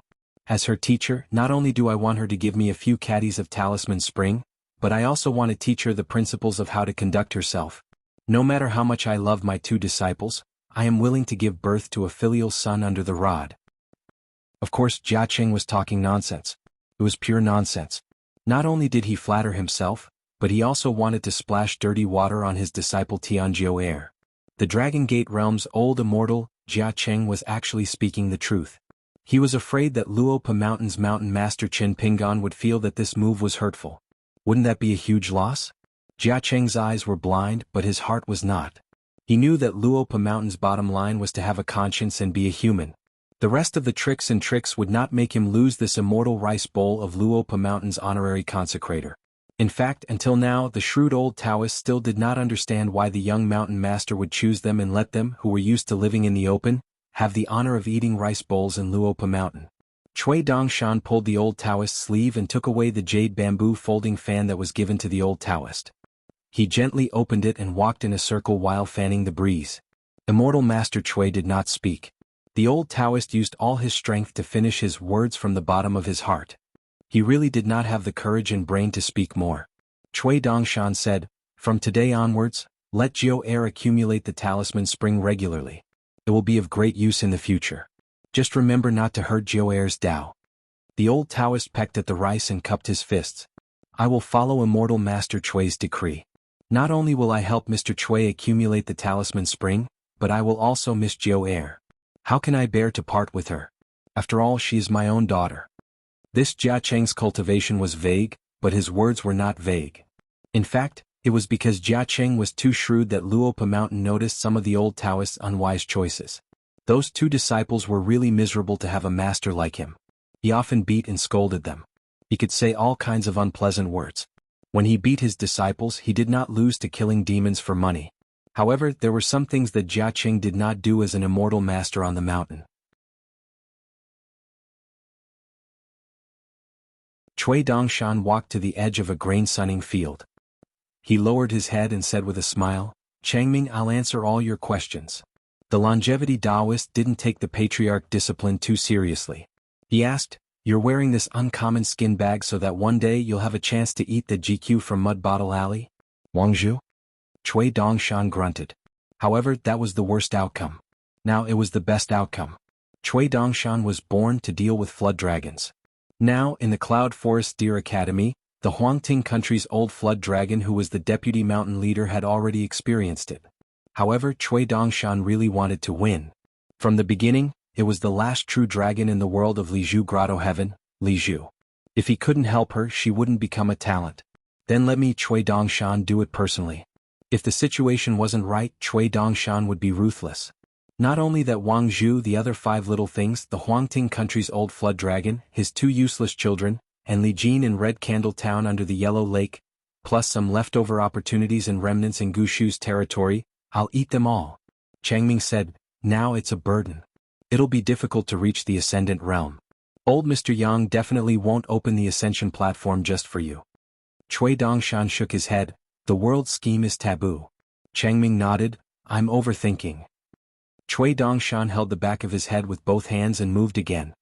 He took the longevity Taoist, who was already a fallen patriarch in his heart, for a stroll.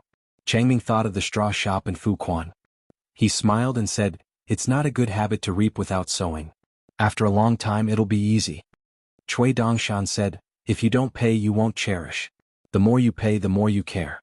It has nothing to do with good people or bad people. The same pot of wine, regardless of the reason, the taste and the speed at which one drinks it will be different regardless of whether the price is raised or lowered. Cui Dongshan turned his head and said with a smile, Taoist Changming, tell me the story of how you met my master? Pick up the things that can be said. Changming told him tirelessly. In fact, there was nothing that couldn't be said. Other than the old master, the penal official who didn't mention anything else, and the hidden official's sewing process, Changming didn't hide the rest. For example, the existence of the sewing man, the old deaf's disciple, and the demons imprisoned in the prison. What were their origins, how did they get along and fight with the hidden official? In a sense, the shed skin on Cui Dongshan's body was actually the sewing man's first favorite. As for the skin of some cultivators, it had nothing to do with the level of their realm. It was naturally suitable to be used as talisman paper. The sewing man was best at this. The talisman beauty refined from fox skin by the Fox Nation of Qingfeng City was barely related to this. The sewing man selected cultivators, killed them, skinned them and stored talisman paper. He would either use it to draw talismans or sell it to Devil Dao cultivators at a high price. Therefore, the sewing man, the Southern Sea Lone Rider, and the flower thief were regarded as one of the 10 great evil Dao cultivators. Of course, there was no reason for everyone to kill them. After Cui Dongshan finished listening, he said slowly, the sewing man and the executioner have similar great Daos. The Southern Sea Lone Rider who stole the world's water transportation. The passerby who caused the Yin soldiers to pass through. The beautiful corpse who cultivated the color refining technique and created a romantic tent. The flower thief whose corpse was put on a bounty by the 100 Flowers blessed land. The god of plagues who was destined to suffer misfortune in his life. The ghost of debt collector who was born in the school of Yin Yang but was hated by the school of Yin Yang cultivators. The master Du who helped people through life's difficulties but had to pay the price of the other person's 3 lives. Other than the glutton immortal whom I haven't interacted with for the time being, I've seen all of them in my life. Even the rarest of the 10 candidates who sold mirrors, and the most famous one at that, I've seen him in the graceful grotto heaven. I even chatted with him a little. Cui Dongshan's expression was indifferent. He also told Changming some old stories. I once rode the Southern Sea with the Southern Sea Lone Rider. I once stood on the back of a horse beside a passerby. I once lay drunk in a romantic tent and talked with the beautiful corpse about the sage's principles until dawn. I once gave poems to the flower thief. I once heard the sad whimper of a young god of plagues. I once haggled with the ghost of debt collector. I once asked the master Du what to do if the guest didn't have a next life. I once asked the mirror seller if he could really refine the glowing moon into a mirror, who would I be able to see when I raise my head? Speaking up to hear, Cui Dongshan suddenly laughed. His eyes brightened a little. He raised his head and said, I once stole the hair of the green immortal mountains madam in the bamboo sea grotto heaven with Alliance. Alliance swore to me that it was the most suitable hair in the world to refine into the sword of love and the sword of wisdom. Later on, when our whereabouts were exposed, that King Alliance ran away without saying anything. However, he cast the body-fixing technique on me and I had to face the murderous green immortal mountains madam alone. I also traveled to the graceful grotto heaven with junior martial brother. Previously, I went to the barbarian barrier blessed land and Qingxia grotto heaven. Finally, I took a long detour to the graceful grotto heaven. Because of my one-track mind, I was the least interested in this place. Therefore, I have never been to the 100 Flowers blessed land. The graceful grotto heaven is the place that cultivators on the mountain who are about to become immortal couples yearn for the most. At that time, the fairy beside us was so anxious that she was about to cry. Why couldn't we trick Swishio to go there? Because there is a Western capital inside. It is said that there are lovers in the world. Even those who suffer from unrequited love can come here to burn incense and make a wish. Not only can they hope to be together, but they can also grow old together. I remember that the temple attendant was a very beautiful woman. She held a peach blossom fan with a bright moon and bamboo words written on it. Her name was Xinshi. Her waist was slender and her figure was graceful. It is said that when Bai Yi was still a poet immortal and not a sword immortal, he traveled to the graceful grotto heaven with his good friend Jun Qian. He couldn't refuse their kindness and personally wrote the fan. In fact, at that time, Bai Yi and his friend Lu Shirlu didn't have money on them and couldn't enter the graceful grotto heaven. Bai Yi could only write poems and sell them in exchange for passage money. Therefore, in the future, at the entrance of the graceful grotto heaven, there was a cliff carving of 10,000 hearts united in one moon. That was the work of my junior martial brother Jun Qian. Who can guess it now? In the end, when they left the graceful grotto heaven, the fairy secretly asked Wuxiu, that temple attendant wasn't that good looking, right? She was quite good looking. At the entrance of the grotto heaven behind her, there was a girl smiling beautifully like a crescent moon. Beside her, there was a girl who wasn't so happy. After a while she said, "What does good looking have to do with me?" The two girls' moods were flipped again. After the fairy left, I jokingly scolded Junior Martial Brother for being a fool and begged you to open your mind. Junior Martial Brother smiled and answered Senior Martial Brother, "Do you really think I'm stupid?" I don't know if the fairy who liked Senior Martial Brother was beating around the bush. She saw that the temple attendant was good-looking and was worried that Senior Martial Brother would change his mind, so she felt uncomfortable. Junior Martial Brother still understands such shallow thoughts of a girl. At that time I gave him 2 thumbs up. At that time, Junior Martial Brother's smile was very bright. Changming found it very interesting to chat with Cui Dongshan. Fortunately, he wasn't an enemy. A person who had experienced more and accumulated more stories was the most ruthless. The two of them walked through Mud Bottle Alley. When they walked past the old school, Changming stopped and asked, "So what?" Cui Dongshan didn't stop. Instead, he quickened his pace. However, his sleeves were still hanging down. "I can't say, there's nothing to say." Changming followed the white-clothed youth's footsteps and changed the topic. "What did you do when you visited the Jade Liquid River's water god's residence?" Cui Dongshan said, "I didn't do anything. I just pulled the water god's hair and casually spun it around a few times." Changming teased, "Can't you be human?" However, Cui Dongshan said, "It's very difficult. Trust me." Changming sighed. "It's very difficult not to trust Mr. Cui." Cui Dongshan laughed. "I won't be the villain of Zhuang Dynasty's master and servant, as well as Yunzi of Green Mud Slope. Traveling isn't tiring, but chatting with others is. Therefore, I'll have to trouble you to help me be the villain. Anyway, you said it yourself. It's not a good habit to reap without sowing. However, take note of one thing. Don't add fuel to the fire with the pseudonym Shurchio. The entire Luapa Mountain will pretend that she doesn't exist. That's the best way to get along with her. In private, you have to protect her more. Anyway, you can control your own temperament. Otherwise, when Mr. blames you, he will reason with you. At most, he will scold you a little. When it comes to me, I reckon Mr. won't care about being reasonable and will directly beat you up." Changming nodded. "All right." Yunzi of Mount Huaming's Green Mud Slope was temporarily in the Dragon Gate realm. His true identity was the Black Snake of Chest Dun Mountain. However, he wasn't a mountain spirit in the true sense. Instead, he was transformed from one of the black chess pieces used by the two immortals. There were golden lines on his abdomen, and he already had the embryonic form of dragon scales. Compared to the water dragon Hong because of the chess game back then, the black chess piece placed on the chessboard. His killing intent was extremely heavy. This caused the Yunzi later on to be more brutal and unruly than the mountain snakes and pythons. Cui Dongshan finally brought Changming to the shop by the Dragon Whisker River. Lu Xianyang stood up and laughed with his hands on his hips. "Brother Dongshan." Cui Dongshan swaggered. "Brother Xianyang." Lu Xianyang raised his palm high. Cui Dongshan jumped up and slapped him. He held Lu Xianyang's hand and then asked with his eyes, "The sister Ling Chun?" Cui Dongshan replied with his eyes, "If this doesn't work, change to another girl." Lu Xianyang sighed and cupped his fists towards Changming. "Greetings, Miss Ling Chun." Changming smiled and nodded. She felt that it was better to be polite with this person. Hence, she cupped her fists and returned the greeting. "Greetings, Mr. Lu." She had already made up her mind that she would come less often to the shop in the future. She would definitely not come if there was nothing. Therefore, Changming took her leave and went to Mount Huaming's Green Mud Slope to do business. Lu Xianyang and Cui Dongshan sat on a small bamboo chair. Lu Xianyang reminded him softly, "Brother, take it easy. That chair under your butt was once sat on by our Dali's Empress Dowager. It's precious.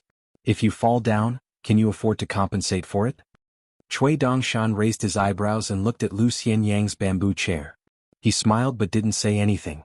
Lu Xianyang laughed. Brother, what are you thinking? Isn't it vulgar and romantic? That chair has long been hidden by my master. Cui Dongshan took a deep breath. Impressive. As expected of Brother Xianyang. If that old-fashioned Yuan Tian heard this, he would really beat Lu Xianyang to death, wouldn't he? Cui Dongshan chatted with Lu Xianyang. Anyway, it was similar to what Chen Lingjun said when he was drunk. Finally Cui Dongshan said, Xianyang is a good name. Heart like flowers and trees blooming towards the sun. Lu Xianyang smiled. If you didn't mention it, I wouldn't have thought about it. I only remember that old Yao said that Yangxian clay is a good clay for making porcelain. It's just that it's not easy to find. Back then, Chen Pingan followed old Yao into the mountains to look for clay and suffered a lot. Cui Dongshan suddenly smiled. Bai Yi and Junqian are good friends. They're both fated to be with you. Then what about Xianyang and Jieyue? Lu Xianyang laughed. I'm the one who's climbing the social ladder. Judging from her posture and tone, she was already close to being one of the 10 young girls, Miss Yu. Lu Xianyang suddenly asked, how does Miss Jieyue look like? Cui Dongshan didn't answer the question. This lady is very strange. She comes from the wilderness but doesn't kill people in Tongye continent. She only looks for people.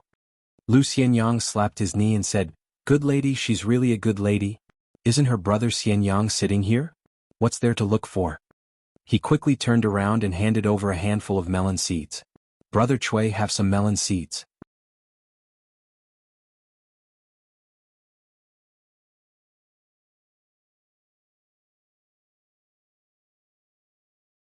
"720. Sorry, the update is late. A 20,000-word chapter. Nothing major happened on Luapa Mountain. Just like what Julien and Pei Xiang said, it was a beautiful day. The wind blew the mountain and the rain hit the water. It was just a pleasing sight. The stability of Luapa Mountain was, of course, not because Luapa Mountain stood aloof from worldly affairs, but because a grown-up adult, an elder, in different positions far and near, sheltered Luapa Mountain from the wind and rain. For example, Sword Immortal Miyu, who had already gone through the battlefield of Old Dragon City, and nascent soul sword cultivator Cui Wei, who was rushing to the battlefield. On Luapa Mountain, even Pei Qian, who was only slightly taller than Zhou Mili, was now in the middle of the battlefield of Jinjia continent. The person Pei Qian was chasing was the 10th realm martial artist Chao Ci, who she regarded as her master's martial arts rival. Pei Qian chased not only the level of the fist technique, but also the number of enemies killed on the battlefield. Even if she could not catch up, the gap between her and Chao Ci was still very big, but to Pei Qian, after learning the fist technique, she had to do something. So now half of Jinjia continent, which was in imminent danger, knew that beside Chao Ci, besides the famous genius martial artist Yu Zhuanfu, there was also a young female martial artist called Pei Qian. She was even more talented, and her fist was even more domineering. She was best at exchanging injuries for death. On the battlefield, she preferred to take the initiative to pursue the strong enemies of the demon clan. Unfortunately, the enemy she encountered was a demon clan Earth Immortal cultivator. As the place where half of the Li dynasty rose, the northern peak had not come into contact with the army of the demon clan for the time being. However, the 3 consecutive golden downpours were actually enough to make all the cultivators feel a lingering fear. Among them, the flood dragon under the pond was originally a big event, but under the current situation of a continent, it was not so eye-catching. In addition, Wei Ba and Cui Dongshan, the 2 officials of the Li dynasty, covered up the flood dragon on their respective lines. As a result, the immortal masters of archives and the cultivators of the mountains and lakes who stayed in the northern peak to cultivate still did not know whether the flood dragon that appeared out of nowhere was the guardian of the mountain secretly cultivated by the Dragon Spring Sword sect. Pei Xiang's Fox Kingdom moved to Luapa Mountain because of the location of the Lotus Root Blessed Land, and Su Hun of Qingfeng City had to use the old Dragon City's military merit to repay Dali's ascension platform, so even if the Su woman in Qingfeng City had some guesses, she could not do anything but tremble in fear and wait for the punishment. Su Hun of Qingfeng City gave the outsiders the impression that he was focused on cultivation and did not know about the affairs of the public, so the power fell into the hands of the woman. But of course, Pei Xiang and shopkeeper Yen knew that the real backbone and the person in charge of Qingfeng City had always been Su Hun, who made the final decision in every major event. Another example was the old master Zhong Qiu, who wanted to go to the Wind Snow Temple to take a look. Even Sui Yu had died once. Wei Xian and Liu Baixiang both had the status of Dali's border army and official, In the Dali dynasty, if an outsider wanted to become an official, other than military merit, there was only greater military merit. Even Guan Yiran and Lu Xuanmei, who were born in the Yinqi Alley in Miao Street, who were born in the noble families, killed their way out of a pile of corpses. Even the supervisor Chao Gingxin and Yuan Jingding's descendants with the surname of Shang Zhugua also first obtained the imperial examinations, and then were thrown into the local officialdom by their families to climb up. As the first choice of officialdom, the family may be able to do something, but whether or not they could be promoted and whether or not they could have a meteoric rise, all depended on the rules of Dali. Before Cui Dongshan went down the mountain, he gave some pointers to Chao Qinglong's cultivation. Chao Qinglong's breakthrough was neither slow nor fast. It was not slow, but compared to the ordinary immortal masters with the title, Zong, in the ancestral hall, it was not fast but compared to the likes of Lin Shui. This was very good. For mountaineering cultivation, as long as one's aptitude was enough, there was no need to be too frightening. Many geniuses died early, so they were always the first. Back then, when she switched to learning swordsmanship, she was able to amaze the world with a single brilliant feat because she was too steady in her studies. Now, every time Sister Tsin, who even Xiaomi thought was silly and cute, came home, the family would urge her to marry. In particular, Tsin Yuanji's mother had privately said some intimate words to her daughter several times. The woman's eyes couldn't help but redden. She was really her daughter. She was obviously born so beautiful, and her family background was quite solid. She also didn't have to worry about marriage, so how did she become a big girl? Now, there were fewer and fewer people coming to propose marriage. Many of the scholars that she liked could only become the son-in-law of other families one by one. Cui Dongshan sat on a bench at the entrance of the mountain, listening to Chao Qinglang talk about her youth. Cui Dongshan sighed. Teacher had not returned from this long journey, and had missed out on many interesting things. Chao Qinglang was diligent in her studies in Lotus Blossom Blessed Land. She also had Master Zhong's wholehearted nurturing and Lu Chai's assistance. Later she followed Zhong Qiu and traveled the world for many years. She was successful in her studies, and her speech was appropriate, gentle and refined. Chao Qinglong's only regret was that her teacher was not present when she came of age. Before Cui Dongshan left, he was both happy and worried. He was happy because of Chao Qinglang, but worried because it was more difficult to talk about. Alright, it was the second. He was happy because Chao Qinglang rarely spoke about his own Luopa mountain. After all, this trend could not be allowed to continue. Otherwise, in the past, when teacher was slightly guilty, he would at most insist that Luopa mountain was like this. As the mountain chieftain, he did not dare to take all the credit. The others, such as Cui Dongshan, Zhu Lian and Zheng Dafeng, had also contributed greatly. Now that teacher had traveled for many years, if the younger generation of Luopa mountain, under Cui Dongshan's watch, treated people more and more like teacher, then as a student he would really be unable to wash away the injustice even if he jumped into the jade liquor, embroidery and Chongdan rivers. Junior apprentice brother, who do you think is prettier, Tsin Yuanji or that Miss Yuan Bao? Tell me we are not talking behind other people's backs. I, your little senior apprentice brother, am not someone who likes to gossip.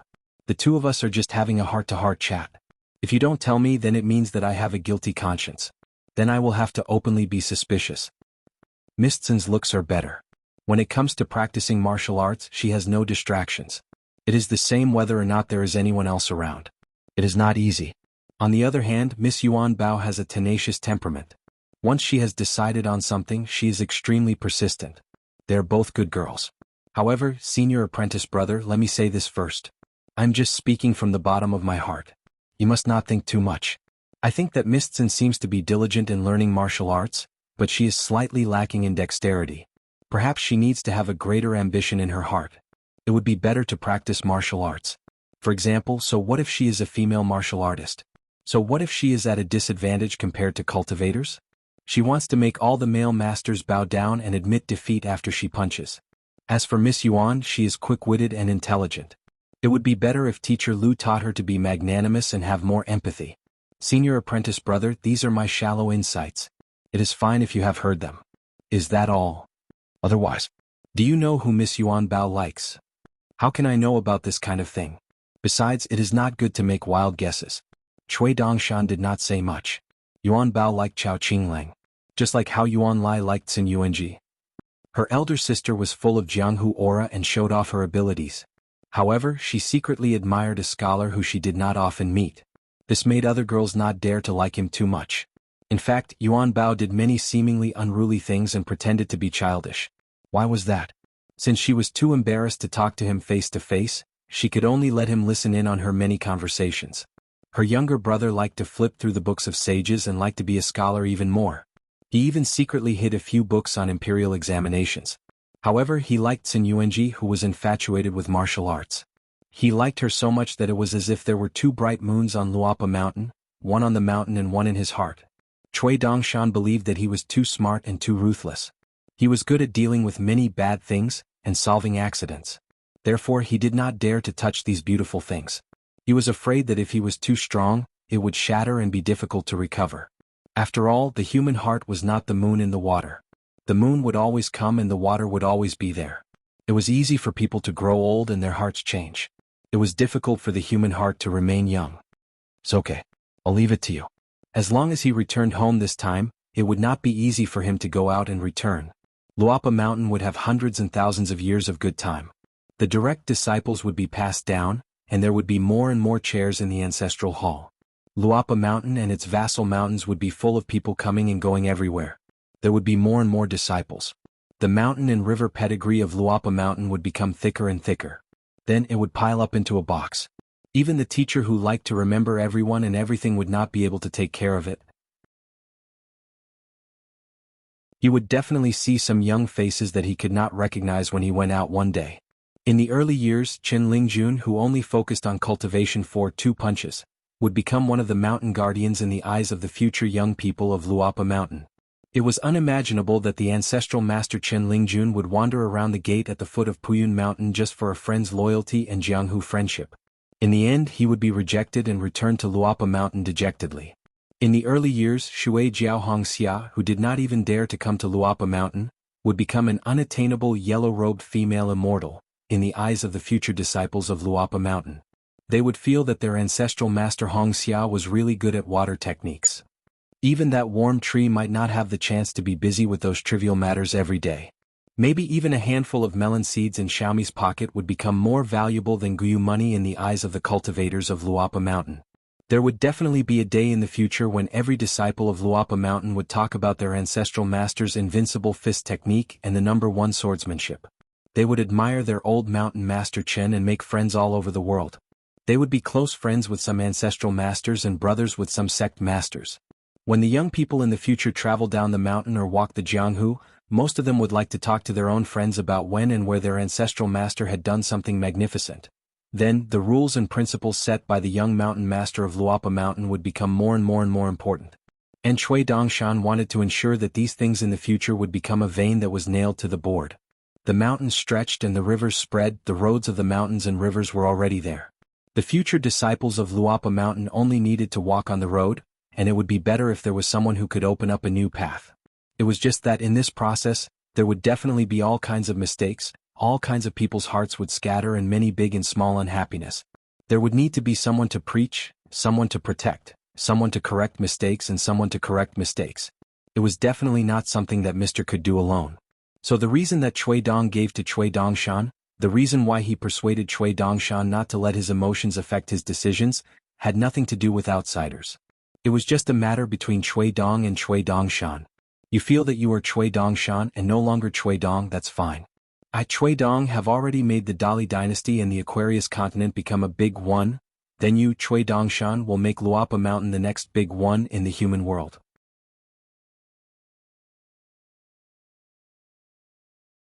In the end, it would make Sir's state of mind even more unbearable. All the sincere thoughts, past grudges, and beautiful things of the past would be another intrinsic flying sword that Zhou Zi forged for Lu Kai. It would be Lu Kai's true most powerful sword. The most troublesome part was that Zhou Zi's intention to kill Lu Kai was not necessarily to force Lu Kai to kill Sir. Perhaps it was because of his Dao heart. The so-called death of one's body and Dao on the mountain seemed to be a matter of one's family. In fact, it was often a matter of 2 neighboring families. All he needed to do was to separate the family physically and mentally. Cui Dongshan was rarely so wary of a person. A person who dared to use Shiro as a training ground and compete with Lu Qin in mental arithmetic such as, "Lu Qin, you're bored, and I'll relieve my boredom,"